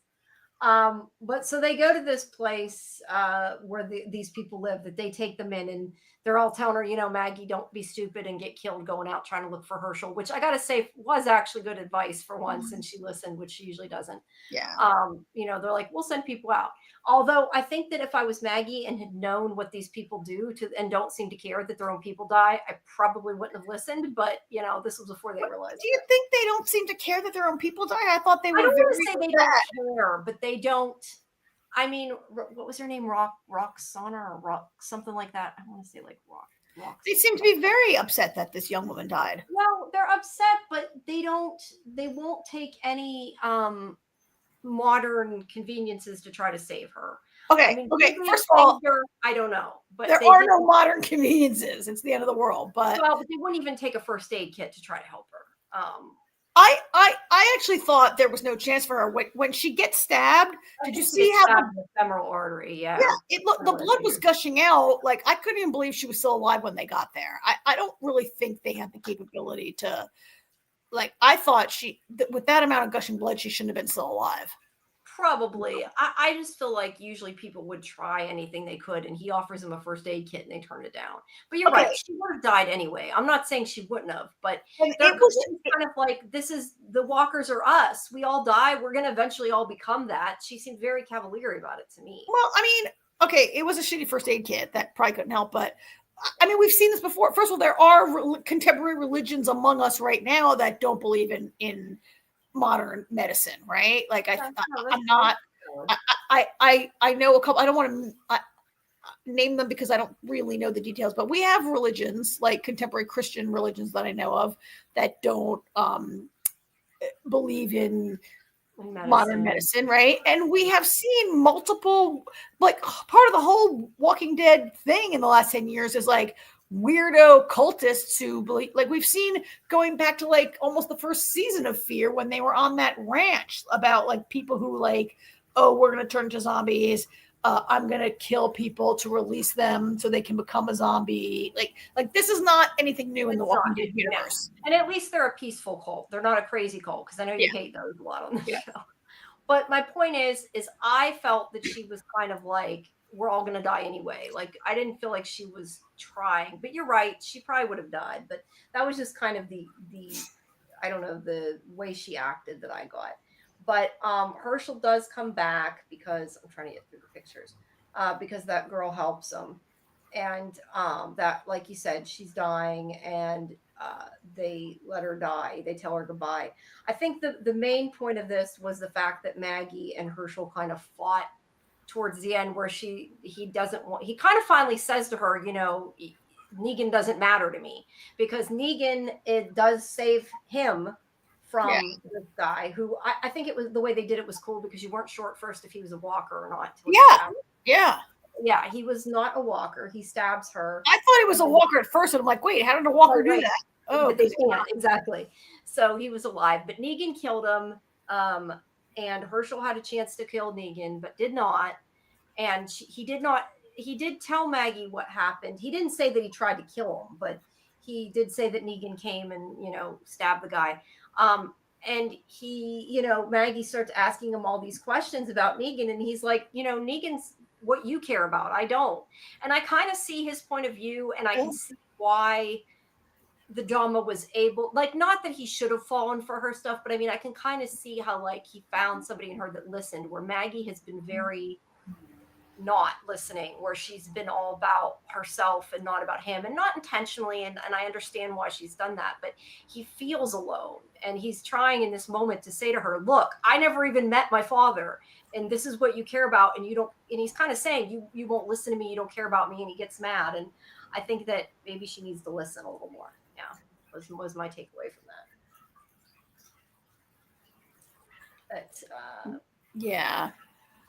But yeah, that the only other thing is Navarus is trying to get them to join her side and tries to use that girl dying as a perfect timing, which was awful. And I did like that Prilly is like, yeah, they're distracted because she's dying. Don't do this right now. And that he yelled at her. Well, she also seems to think that she can force them to conscript them, right? She's like, oh, these people are an asset to us. We're going to do what we have to do. And I'm like, what do you mean? Like force them to fight for you at gunpoint like you did to Maggie's people? Probably. Like, it's just such a ludicrously, it's like an authoritarian government army, but New York is not part of their territory, not covered by their laws. Like, it just doesn't like. But she's not even supposed to be the leader. She's supposed to be listening to him, and yet. Well, he's the worst. He's not a leader. He's a terrible, terrible boss and a terrible leader. I agree. But she's kind of cartoony also, right? Like, these people all exist to be killed. She will be killed eventually. Yeah. So anyhow. So yeah, the only other thing is that she takes the girl's heart, sets her outside to become a walker, and they feed the heart to the zombies. I do have a problem with the fact, like, okay, I understand the idea that the walkers are around them, they protect them from the other bad people, but it's interesting that these walkers never attack them. And they just kind of go their merry way. That was a little there's like all these people around, and the walkers go for the one human heart and not for the people. Just like 2 weeks ago, the zombies went after each other and not after the humans. It's just lazy. Yeah, I agree. And then we have the ending with him and the Dama and him drawing, and I think that's kind of wraps up the episode. Yeah. I think we've kind of talked the about appearance of AJ signals the end of this discussion and the start of the next one. Yes. I just wanted to make sure I had a chance to tell you how much I enjoy your review of this show, because I have been laughing for the last 20 minutes, half an hour. Every time Karen speaks, I'm laughing because I love it when you were like, really, you're going to sit there, you're going to relax, you're going to drink the wine, at least move the zombies. Move the damn walker bodies. That's what I said. Who wants to have a nice glass of wine near a dead, rotting zombie corpse, right? Come on. Well, hey, Hannibal drinks Chianti where he's got the brain sitting next to him, so you never know. Yeah. So while I was letting you guys do your thing, I looked it up because I couldn't remember what. So Susan was left in the year 2150. 2150. 2150. So yeah. Interesting. Yeah, so he definitely then probably meant their own timeline when he was talking to Ruby, not where they were, or when they were. I mean, yeah. All right, so let's very quickly. AJ, you said you watched the first episode of Murderbot, or was it Karen? I can't remember which one of you watched it. She watched both episodes. I only saw the first. Okay, you did. Let's we won't belabor it very long. We'll go really quick, and we don't got to go through all the pictures. I just guys, again, if you want to see, Scarlett and I broke this down a lot longer and went off into a lot of other tangents like Defiance and a lot of other stuff at the end of it. But you can see that live stream. Oh, you're reviewing the show every week? Yeah. What night do you do this? Mondays at midnight. It's Midnight Murderbot. All right. So what did you guys think? I've obviously seen it. So the whole thing. So what did you? Well, almost the whole thing. I gotta watch the very ending. I mean, only seeing one episode. I mean, it's kind of hasn't really done anything yet. I mean, the entire episode is basically his commentary, which is pretty comical at times. Yeah, that's the part that I like is his. It's interesting how he thinks of things. I like hearing his how should I react so they don't know that I hacked my "don't kill the humans" thing. So I mean, I have to see. I'm gonna have to see more of it to really. It didn't grab me, and I there was nothing about it that I was like, oh my god, I can't wait to see the next one. So that narration, that is annoying, but it was helpful to me. I did not watch these 2 episodes. I played them on my cell phone while I was driving my car down 95 today. So I listened to these episodes. I didn't watch them. So endless narration was actually helpful. I also felt like, so I thought the whole premise of it, all this the narration, it's so much exposition. It's like the whole first part of that episode is all this exposition. And he's like, oh, I was bored one day, so I just hacked my controls. He's got this control that he has to obey human orders and not hurt a human, right? Or like his overriding orders. And he's like, oh, I was so bored and I hate my job so much, I hacked it. And I'm like, oh, really? So if any like rando, not that smart robot can hack it, why haven't they all hacked it and released themselves from human control? But whatever, that's not the show. I just felt like it was a little, the setup is a little, Yeah, well, probably most of them are afraid to do it, though, maybe, too. I mean, but they're a robot. Can they be afraid? Like, I don't think that this guy, so I listened to 2. I don't think fear is really a thing that he, I mean, he does have a self-preservation instinct. So yeah, because otherwise he would have taken off. But instead, he stays and pretends that he is still being controlled, so that way they don't know. Yeah, I think it's interesting, and I didn't think it was that good. And I texted you guys and I was like, is this a comedy? And I don't know it because I don't get it because it's not funny. It's a comedy, but I think not seeing it probably didn't help to. It's a comedy that's not funny. I mean, in episode 2, the humans are. Sorry. Yeah, I enjoyed the series, so I guess we're kind of split on it. You might have to.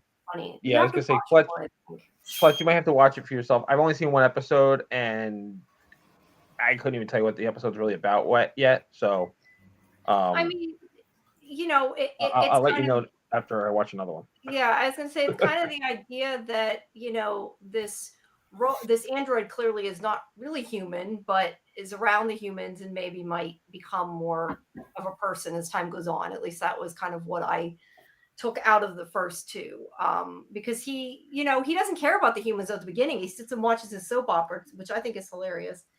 But, that might be my favorite part, the ongoing soap opera.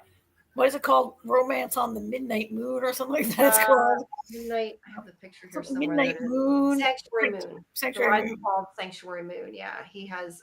Which, by the way, the cast of is great. You have John Cho and what's his name? Jack McBrayer, and the guy that I always forget his name from Avengers. What the hell's his name? Why do I always forget his name? Oh, you're talking about Clark Gregg. Yeah, Clark Gregg. And when you said Avengers, you threw me when you said Avengers, but then I realized what you meant. Yeah. But so the idea is that he's like this really run down, you know, android that the group got because he was the cheapest. And it happens in episode 2. Did you get to that part, AJ, where they come and buy him? No, that's episode 1 or episode 2. But I only saw episode 1.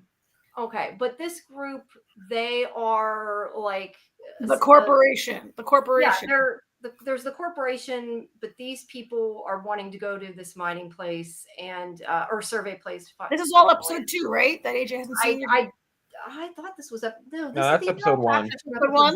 They're episode 1. Okay.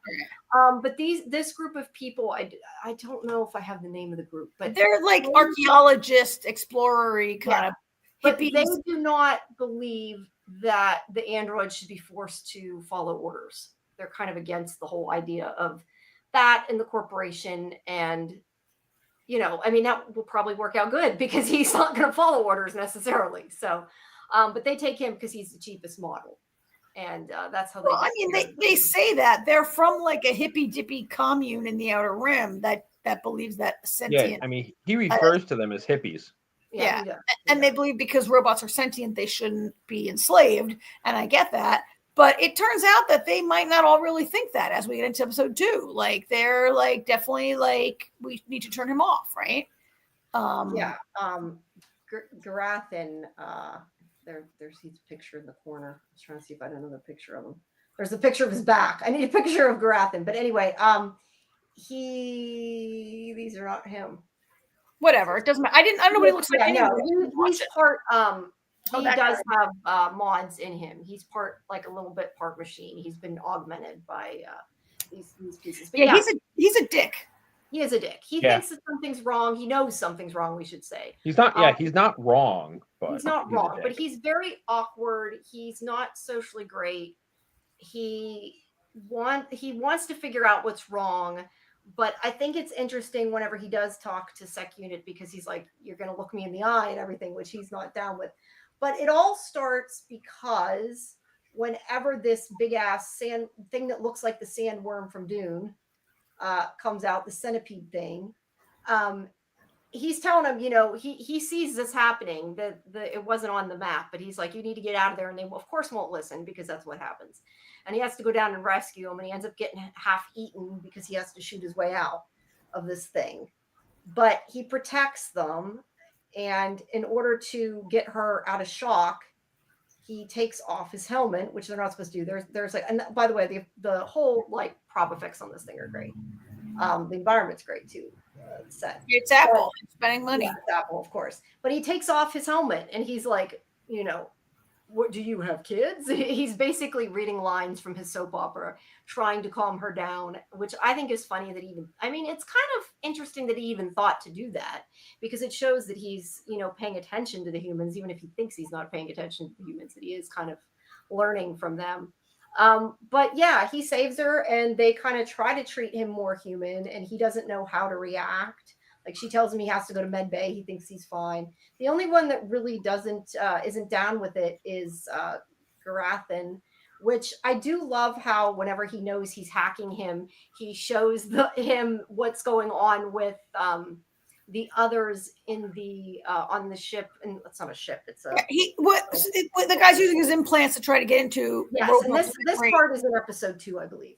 Yes. But he shows him they're deciding to have a throuple between the 3 people that are on the a threesome. I don't know if they're a throuple, but I don't know if they call it a throuple, or I've been calling it's it a threesome. They're not together. The same thing. They're not together. Did they say that? I probably just it's not. They're not together. They're not dating. They're not a throuple. They're going to have sex. They do make a contract. They're a threesome. They sign. Whatever. See, to me, this is supposed to be a comedy, and I didn't find any of this funny. I didn't know it was a comedy. I found it.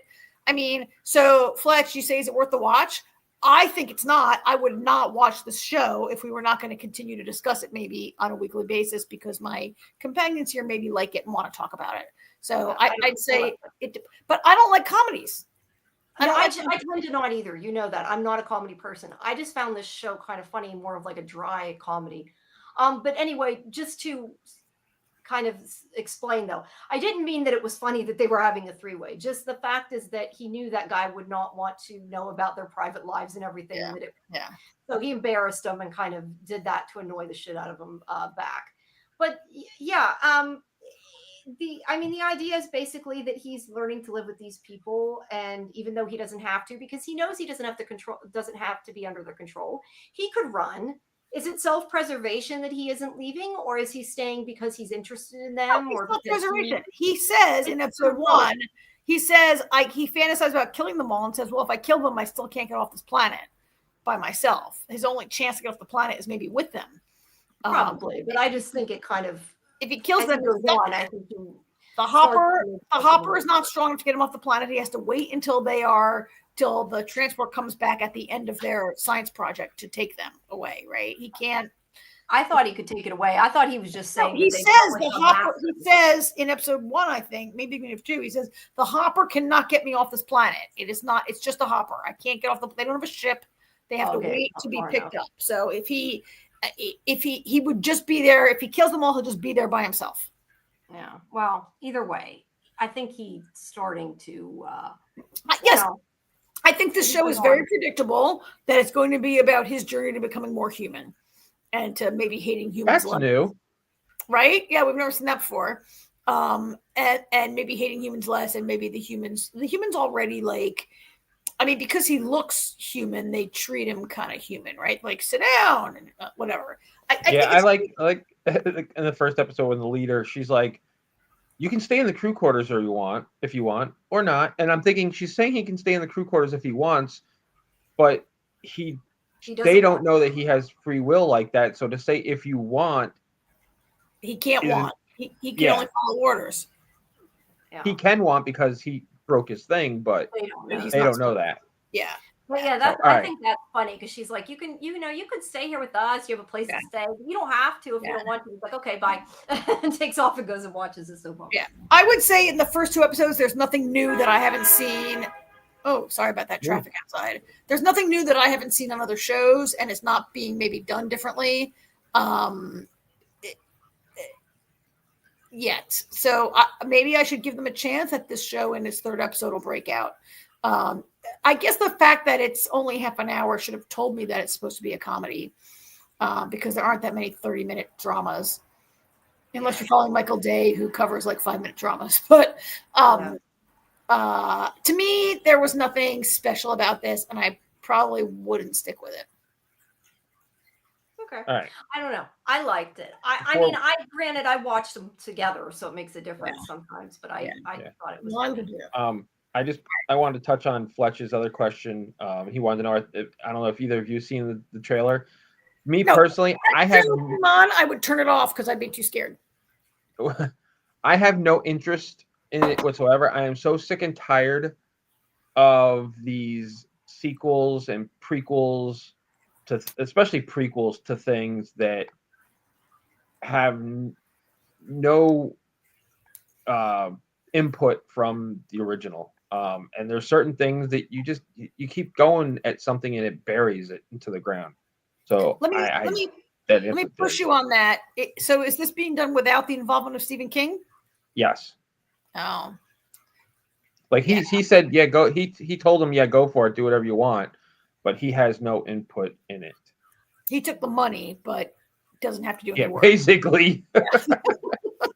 Yeah. Which he doesn't even need the money. He's I don't even know how old King is now, but he's pumping out like a book a year, if not every couple months lately. It seems like. I know, and you are a fan of Stephen King. Yes. And I guess there's enough of his original work coming out. Why would you like? The reason we would watch like a House of the Dragon is because we're never going to get more Game of Thrones. Well, that's actually based on, but I might watch some derivative of of Game of Thrones because we're never going to get the end of Game of Thrones. But if GRR was pumping out books, I'd be reading those instead of watching like whatever. Yeah, he's never doing that. I know, but you could be.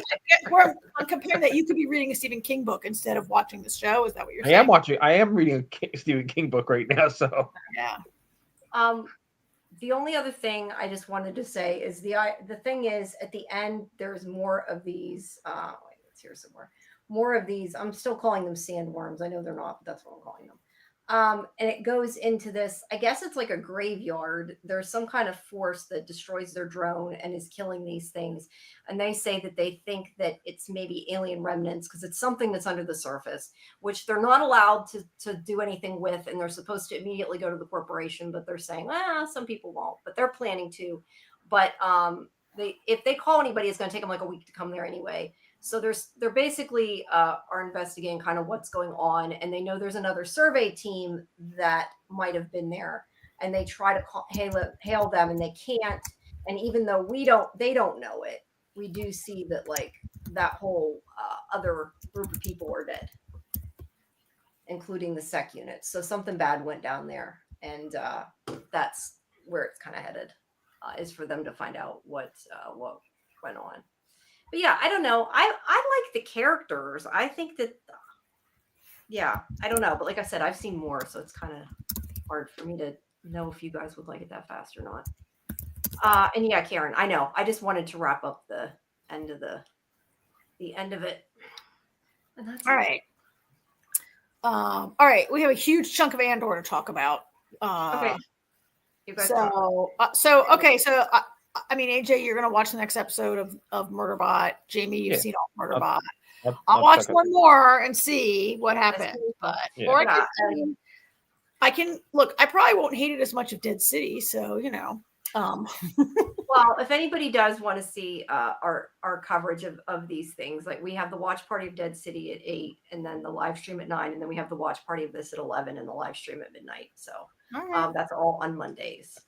So, cool. All right. I will click off the overlay and let you guys do Andor, and I'll be quiet for a while.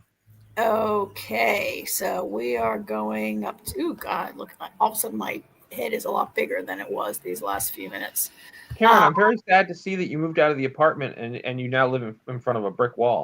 I know. I'm on the street. I'm on Howard Street now. Let me see if I can. I could probably do something better than what I've been doing. So here, well, you're not going to see us anyway because I like the lights. All right, Andor. This was the last 3 chapters, the finale of Andor. I thought it was pretty good. I for a show that you and I really didn't like that much for most of its run. I thought it ended. It was going to be hard to top the previous chapter, right?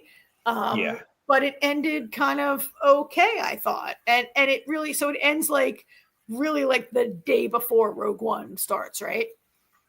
Or even right, because he's gonna like Yeah, he's on his way to go get Jin. Yeah, he's on his way to go meet. Rogue One opens where he's meeting. What's his name? Tivik. Yeah. He goes to meet. Like it opens with that meeting. Rogue One opens with that meeting. So it ends really like the day before. And we knew, AJ, you and I have talked about like these people aren't characters in Rogue One or in Star Wars going forward, most of them. So most of them going to die, right? And really only Cinta and Cyril had died. And Luthen. Well, they died last week, right? Prior. Like Cinta, yeah. and Cyril were already dead coming into this, and so we knew like we knew really only Cassian and Mon and Saw Gerrera and Saw and that guy who's his friend Milt, the guy that they were in prison together. together. I know who you're talking about. I'm drawing a blank on his name right now. But anyway. I'm drawing a blank on his name. His name is Minchi, something like that, Minchi, right? Yeah. Minchi, yeah. Something like that. But these 3 episodes were definitely slowed things down again. I did enjoy them. I liked this. It was kind of a standalone episode where we get flashbacks of a younger Luthen and Clea, which I thought was pretty great. And I gotta say, I thought the de-aging of Stellan was great. They've definitely gone leaps and bounds in the technology of de-aging people. I agree with you. I thought the de-aging of Stellan was really great. He looked like a younger. I don't have a picture of it. Clea was played by a younger Clea. There were times where I was like, "Wait, is that like a grown woman's?"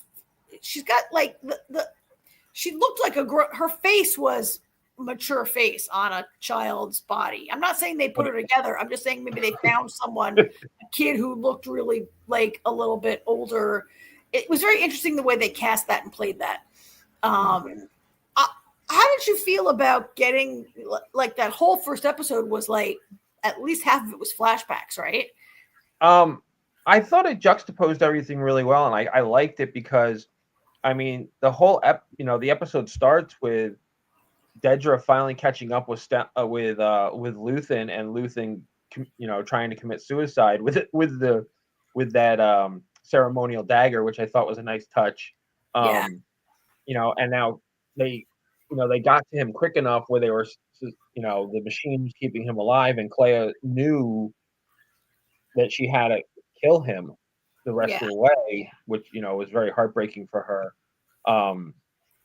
So the flashbacks juxtaposed everything very nicely. I mean, the way it was done was really good. And I never really thought, hey, I need the backstory of these two, but it didn't bother me that we got it. We've said this before, where hey, I got the flashback I didn't know I wanted. I got to agree with you 100% there. I had not really thought that much about Clea and Luthen's relationship outside what we saw on the screen. And it's the flashback I didn't know I wanted. And we saw that she's really like a daughter to him, his foster daughter, how he rescued her. And it sort of, I also hadn't really considered Clea's motivation for why she joined the rebellion. She just kind of was always there, right? And we saw like her planet, her people being like annihilated when she's only a child, and the anger that she's got inside her. And what we saw what made both of them become rebels, right? Because we saw like in that scene where Luthen first finds Clea, he's like a soldier participating in this massacre, and he's like, make it stop. Which was the name of the episode. Yeah. I also thought it did a good job of setting up, like, so we kind of knew Luthen had to die, because how could a character this important not be in Rogue One, right? Yeah, that was Like, all kind of obvious. And that whole flashback set up really well why he would sacrifice himself. Like, did he sacrifice himself for the rebellion? Yes, but he also stayed behind. Like, Clay is like, I'll stay behind, you go, you have to live. And he's like, no, I'll stay behind, you go.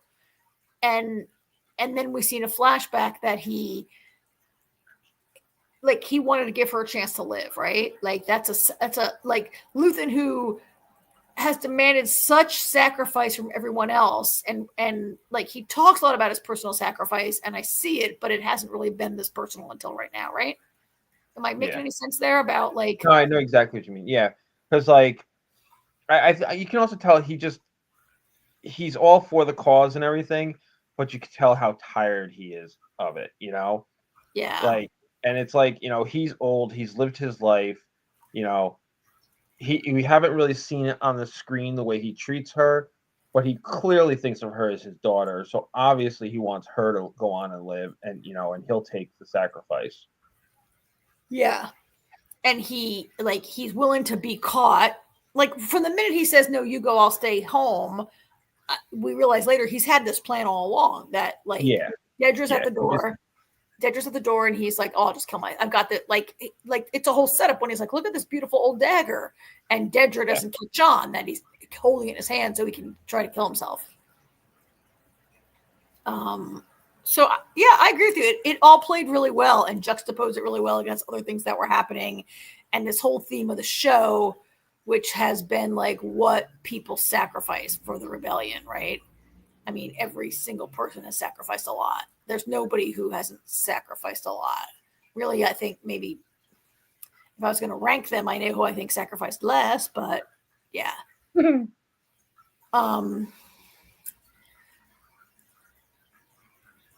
I think of this show as having, like, these episodes had 3 or 4 main things going on. And Dedra, I love this whole part. The whole Empire part, Ooh. I always love the most, right? Yeah, the stuff with Dedra was crazy. Like, when they arrested her, I was like, what are they arresting her for? And I, obviously, until she started getting interrogated by Kendrick, I didn't really, but I didn't realize that he thought, or Krennic, what the hell did I say? Kendrick. Krennic, that they, like, suspected her of being a spy. I was like, holy shit, really? Dedra, of all people, you suspect her? Yeah. But it just goes to show what the Empire is really about, and they don't trust anybody. Even the people that they put in charge of these really important missions and everything, they don't trust anybody, and you're always gonna be a scapegoat. Yeah. It doesn't happen until the finale, but her boss, whose name I keep forgetting, ends up taking his Partagas. Yeah, takes his own life because he knows it's because of the way everything's gone down, his life is forfeit. Yeah, and that's the true Empire. Yeah, I love seeing this net tighten around Dedra.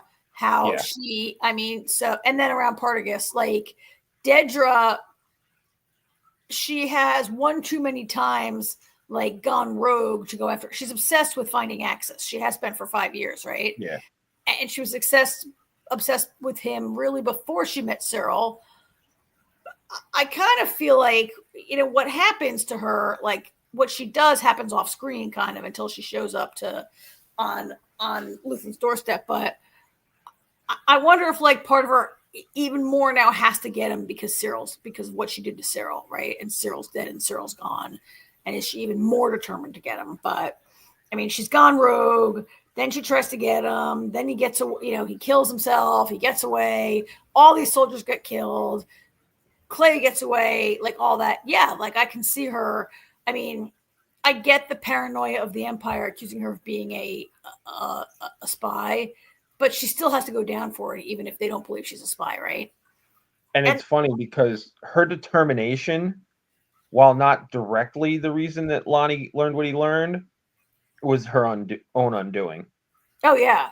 Because it turned out she'd been, like, what'd she say? He's like, By the way, I just love the shot where he's poking her on the head. Yeah.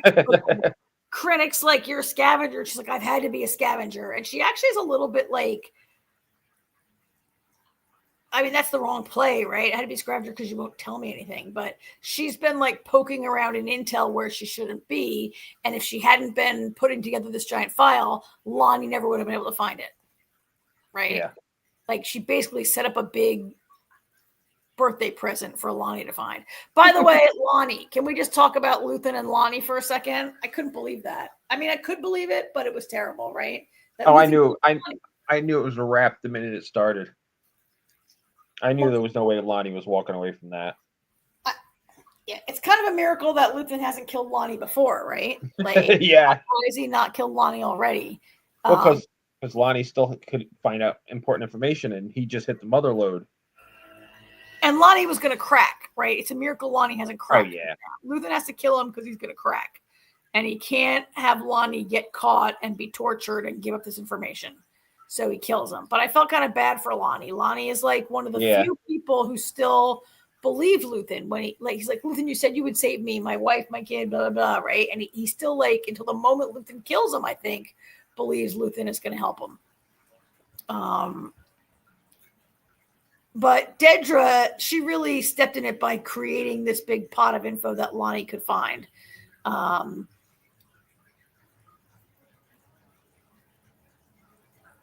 So, I mean, it was great seeing her get her come up. I have loved this character, and I love Denise Goff, who plays her, because there's nobody on television with a better sneer than she has, right? Like, even when Dedra is happy, she like... Yes, I agree.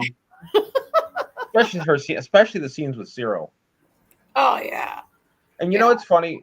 A couple weeks ago when we first started talking about this season of Andor, we were talking about Surreal and if they were really in love, and because he kind of stalked her, but it was his determination. It's kind of like they were two sides of the same coin, because all those things that we were saying kind of negatively about her or him is exactly what got her in trouble in the end. She was just as determined as he was, just about different things. Yeah. Yeah. They were actually very similar. Yeah. And then to see her, but I don't have a picture of it, by the end of the episode, she's in a prison, right? She's in an Imperial prison, much like the one that Cassian was in season 1. Yeah. And the lights go out and she cries. And I didn't really feel bad for her. Did you have any percentage of feeling bad for her? No, not at all. No, not at all. I thought the irony was just. Yeah. Yeah. And part of it and you think about it, she actually kind of got off easy knowing where the story goes. Yeah. Yeah. I did love this is the scene where she's being questioned by Krennic, where we first hear the words Death Star, right? Yeah. Like he says, say them. I want to hear them. Say them. Yeah. And she's like, Death Star. Yeah. It's the first time we hear about the Death Star. So yeah, it was satisfying to see her end up like that, I think. And then Partagas, I don't picture Partagas, but he killed himself. Partagas was going down also. It all happened on his watch, right? Like, yep. But Partagas, he was a little, when he's with Krennic and Krennic's like, you screwed this up. And Partagas is like, oh my God, you were supposed to finish the Death Star like a year ago. It's a miracle. Yeah. Secret this long. Right. Yeah. Not for nothing. He's not wrong. Like that's, as long as they did keep it a secret, that was pretty good, actually. Yeah. Considering. And it's a little flash to like the Krennic we'll see in Rogue One, who's he's very arrogant. He's very, right. He's very terrible. Krennic is the worst. I read an article, actually, the actor that plays Krennic, he agreed to come back on the condition that it wasn't just going to be a quick little cameo. He really wanted to really wanted people to see where Krennic was coming from before Rogue One. Oh, I feel like we kind of did. Oh yeah, definitely. I mean, I still think he's a terrible jerk, but yeah. Well, yeah, but he's a great character. So once again, we talk a lot about this episode before we ever even really talk about Cassian, who had a he had a big part to play in these episodes. It wasn't like, I Well, in the sometimes last two, because he well wasn't. in Yeah, the I first, mean, yeah. he does what Cassian did. What Cassian does, which is defy orders and go save who he thought was going to be Luthen and Clea, and it turned out just to be Clea. Yeah. How'd you like the whole Clea like assassinating Luthien scene? I thought that was pretty well done. Her infiltration. Oh yeah, I loved all that. Watching her, everything she did, getting the maid uniform and going through everything. I thought that was really, really cool. I like the way she did that. I did too. It was well written and well shot. Like I always understood where she was and what was going on. Like sometimes these things are not as well thought out and directed, right? Like it took a long time. It was kind of tense considering that, I mean, we knew that Luthen had to die, right? Like we know he's not going to be saved. He's not going to be in the movie. And yet it was still kind of tense wondering, I guess, is Clea going to get caught? Because we don't really know where Clea is going. Yeah. And so then Cassian like defies orders to fly in and save her. And as usual, I think some of the best stuff in that episode was K2. K2 had me rolling. I love when they're leaving, and he's like, "Do you want to know how many orders we've disobeyed?" And he's like, 17. And then he's like, "Just turn it off." He's like, 18. He's great. I also thought they did a good job with the whole rescue of Clea, where Cassian and Milshi, is that his name? Mishi. They're moving their way towards the old safe house to try to save her. The Imperial troops are all around. Kay comes in and he's, he actually, I love that part where he steps into the corridor and says, "Cassian, I've cleared a path." Yeah. Because he's after he's killed everybody. Yeah. Yeah. I mean, that was exciting and fun. And I thought it was, I mean, there's no question that Cassian's going to live. I'm not really worried about that, right? But I thought it had like, a decent amount of tension still there. It was not even though they're going to get out of there somehow, it's still, how do they get out of there? Yeah. It's still tense. And again, we didn't know Clea's fate. So was it going to be one of those missions where they're successful, or one of those missions where they went for no reason because she died anyway? Yeah. Like Luthen, died. Luthen's dead really before Cassian even gets there. Yeah, he's already dead. Yeah. He's dead the minute she disconnects the machine. Yeah. I did see, I mean, we've talked a lot about Cassian, like when is Cassian going to become the guy in Rogue One? And certainly he is in these episodes. He already is, right? I mean, I think when Bix leaves him is when he becomes that guy at the end of last week, maybe, right? I don't think I really see it until he gets back to Yavin and he goes before the council and he's like, you have to listen. He's like, you have to listen. Like Luthen, like when he really steps up for Luthen, he's like, anybody, he's like, everything he's done. He's like, you all sit here and you talk down about him. None of you would be here if it wasn't for Luthen. Yeah. So how about you show the guy who got you where you are some respect? And at least, and Mon, who said that she's more afraid of Luthen than the Empire, is the only one that really sticks up for him because she knows she would not be alive without either of them. Yeah. And there's this one woman on the council there's a couple of haters and Senator Organa is not a Luthen fan, which kind of surprised me because I thought he'd be more in the know of what he's been doing. And there are other people who are like, oh, that guy Luthen, he was cranky and he couldn't cooperate and he was super paranoid and like did his own thing and blah, blah. And she's really annoying. And then Cassian goes, did you know him? I think he might even say, have you ever met him? He's like, did you know Luthen? Yeah. And like, it's clear that none of them, only Cassian and Mon have met Luthen. And Bale's met him. And Bale. But Bale, I guess, didn't really work with him. I mean, Bale's always been more diplomatic about things. Yeah. And has always tried to find the more peaceful solution,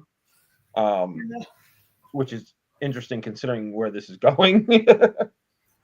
And well, considering especially considering we know how he dies. Well, yeah, like when his planet gets wiped out by the Death Star, and we know he's been hiding Darth Vader's daughter for all 20 years. Right? Like he's I mean, he's in a way that none of these people know about. But these scenes are very so you're like, yeah, you're right. So then Cassian makes a big speech and a big like plea, not a plea, but he's like, you don't even know that guy, like I wouldn't even be here. And he's like, by the way, like I say, like Bale says, when's the last time you spoke to him? And Cassian says, a year ago when he sent me to save Mon. Yeah. Because they've got this cover story that Gold Squadron saved her, right? And yeah, that shut Bale up real quick. yeah. So for you, that's really the moment when you're like, okay, now he's the guy. Yeah. Yeah. Yeah. It's a long way from like the end of season 1 where he comes to Luthen and he says, kill me or take me in. And the multiple times he said, I'm done, I'm out. And, or even when he first goes to, I forget the name of the planet where they stole the Imperial payroll. But even then he was like, he was like, I just want the money so I can go back to Phoenix and save my mother. Right. Yeah. And like when he shows up to save Clea and she's like, of course it would be you. She's like, I thought you were done. He's like, yeah, and I thought you told me I was wrong. So yeah, where's your argument? Yeah. But I still feel like Andor is still a little uneven because we've seen him numerous times in this whole show buck authority, go against orders, do what he feels is the right thing to do, which is all well and good because ultimately in Rogue One, he goes against orders and he doesn't kill Galen Erso like he's supposed to. So that all rings true. But he's, for the most part of Rogue One, he's very order oriented. You know what I mean? He's constantly following orders and everything, which is the whole argument that him and Jin have. And he's like, you don't know what I've been through. Yeah. You know? Yeah. So like on one hand, it makes sense that he goes against the grain and doesn't kill Galen, but at the same time, I feel like it shouldn't have taken him that long because of what we've gotten. Yeah.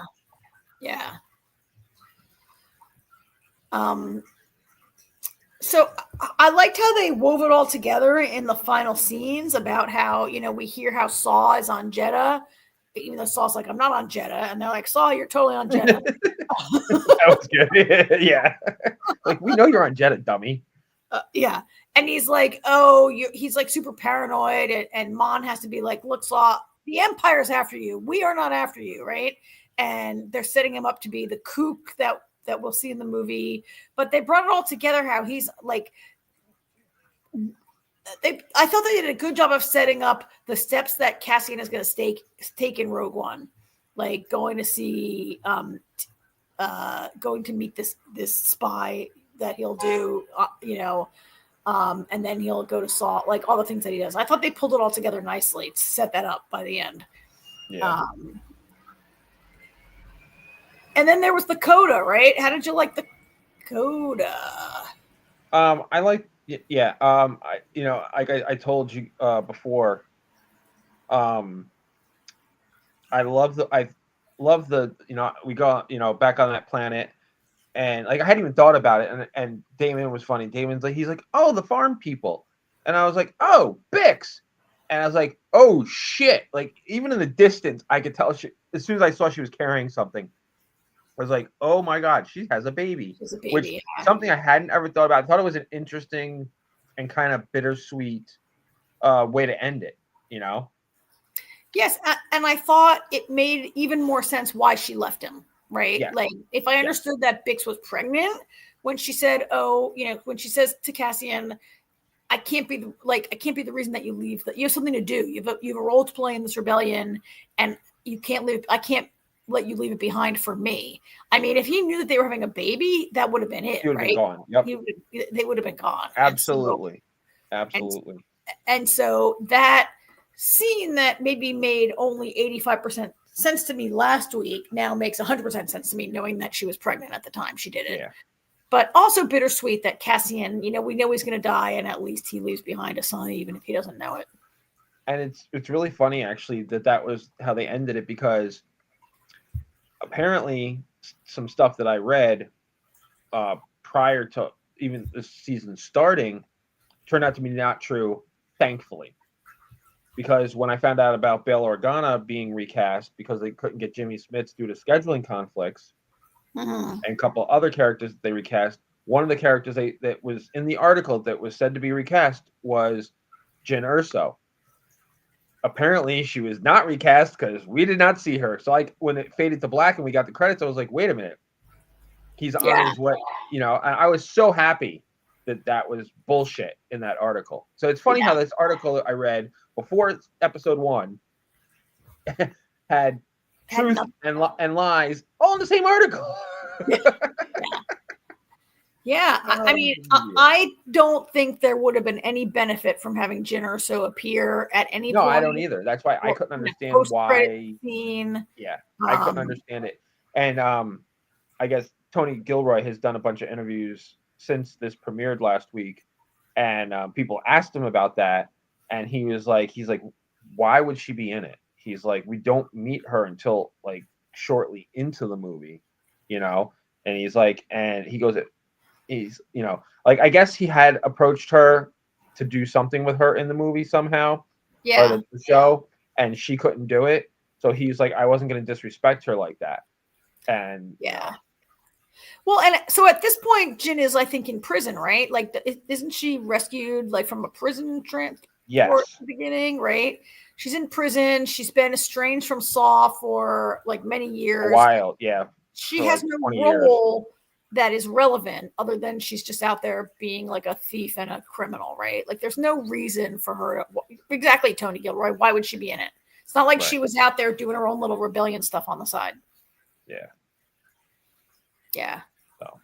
So now I kind of want to go back and watch. I mean, I've seen Rogue One a couple of times, right? But now I kind of want to watch it like this week. Well, it's actually funny. I'm planning on watching it also because while Damon has seen Rogue One, he doesn't really remember it. Like, he remembers bits and pieces, but doesn't remember the whole thing overall. Yeah. So he did say when we got done watching it, he's like, now we have to watch Rogue One. I was like, all right, we can do that. And it's a good movie in its own right. It's a good standalone movie. I've always liked Rogue One. Yeah. So I want to watch it. When Disney first bought the Star Wars franchise, I mean, Rogue One was the first thing they put out, and I was like, ooh, I can really get used to Disney, producing all, and then they put out Solo. They started way up here, and not all of it has equaled. Yeah. So, well, it's over. We won't be covering this anymore. But, I think that you and I didn't always love this show or like this show. But I like how they did it. I kind of liked also at the end, at the end, the final montage is like Cass is walking. He's going to go take his ship and go off and meet the spy. And he's walking and he passes by all the characters. He passes the Force Doctor. And she gives him a meaningful look. He also, near the end, he says goodbye to Bail Organa, and Bail says, "May the Force be with you." Yeah. Which makes sense because we know he's a Force believer. Considering he saw a lot of Force users back in his day. But like, whether we like the show really or not, I think they did a great job of doing a Star Wars story that has no Force. Like, is there any other Star Wars that has no Force in it at all? Right? Like, I don't think so. Boba Fett's not a Force user, and his whole show was like pretty non-Force, right? Yeah, he was non-Force. but I was gonna say even the Mandalorian, you know, because you got Grogu. Yeah, is very strong with the Force. But Boba Fett might could have used some of the Force. Yeah, it could have. And while I didn't love a lot of this show's run, I might watch Star Wars with renewed interest in, like, I mean, the Empire's always been kind of interesting, but this really, like, I just love, like, I mean, Star Wars has political drama, right? And I will maybe rewatch these movies with the original trilogy. There's really, other than Tarkin, there's not a lot of politics to it. Yeah. I mean, even Vader isn't, who, you know, is kind of subdued a little, you know. Yeah. I mean, you got to remember those were made in the 70s and early 80s. So. And then the prequels are very political, but not good. So, like, I don't know if this would help me like them better or not, but anyhow. Yeah, I mean, as you know, I mean, this and Rogue One are really probably the best of the political side of the Empire. Yeah. Especially this. And that's the one thing, as much as we complained about a lot of stuff with Andor, all the Empire stuff was always really good. This was always our favorite part. Especially Cyril and Dedra, thinking about where they started and where they both ended, you know, how that whole run just goes to show what happens when you're on the wrong side. Yep. So, all right. Well, I guess we can wrap that up. Put a bow on that show. Stick up for it. All right. Welcome back, Jamie. Hello. I was reading while you guys were doing that, trying to figure out some tech things that I'm lost on. All right, so we will drop Andor for next week.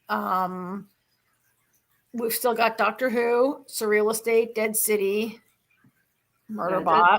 I was gonna say Dead City and Murderbot. We're not doing a whole bunch with, but mostly Doctor Who and SurrealEstate. All right, and waiting for some stuff that comes out in June. Yes, and of course we have our Last of Us live stream at 8 o'clock on Thursday, so make sure you guys come. And at 11 we have our second, and for a while probably last, Yellow Jackets special that we're going to kind of wrap up season 3, talk about what we think we might want to see for season 4, considering it's been renewed, if you missed that news today. And we're also going to be doing some tier things, and I don't know, some different things, but that'll be Thursday at 11. But first is 8 o'clock is for the Last of Us. All right. I'm going to be out for Last of Us, and I won't be here for Fandom Access next week either. Karen and I are taking turns. I know. Are you at least going to be available on text, or am I going to be like, you can text me? There's no Wi-Fi connection in our cabin, but I should have some cell service, so you can text me. Okay, good. Okay. And when you come back, Resident Alien's in 16 days. Yep. So it won't be. Yeah, I think is Revivals before that? Revival's June 12th, I think. Okay, I thought one of them was June 6th. That must be Resident Alien then, maybe. Yeah. And Sandman's back in about a month and a half. I'm kind of excited about that. It'll probably be the last season we get. So it is the last. Oh, they've already said that it's the last season. Yeah, well, because Neil Gaiman is we'll discuss that more when that comes. So all right, so some good stuff coming. Yep. All right, everybody. Thank you for Thanks, you guys. And we'll see you at the next one on Thursday. All right. Good day, everybody. Fletch, I hope you come if you're still here, Fletch, because I have questions for you. Yeah. Back Thursday, Fletcher. We want to talk about Last of Us. Don't miss it. All right. All right, guys. All right. Good night, everybody. Good night. Bye-bye.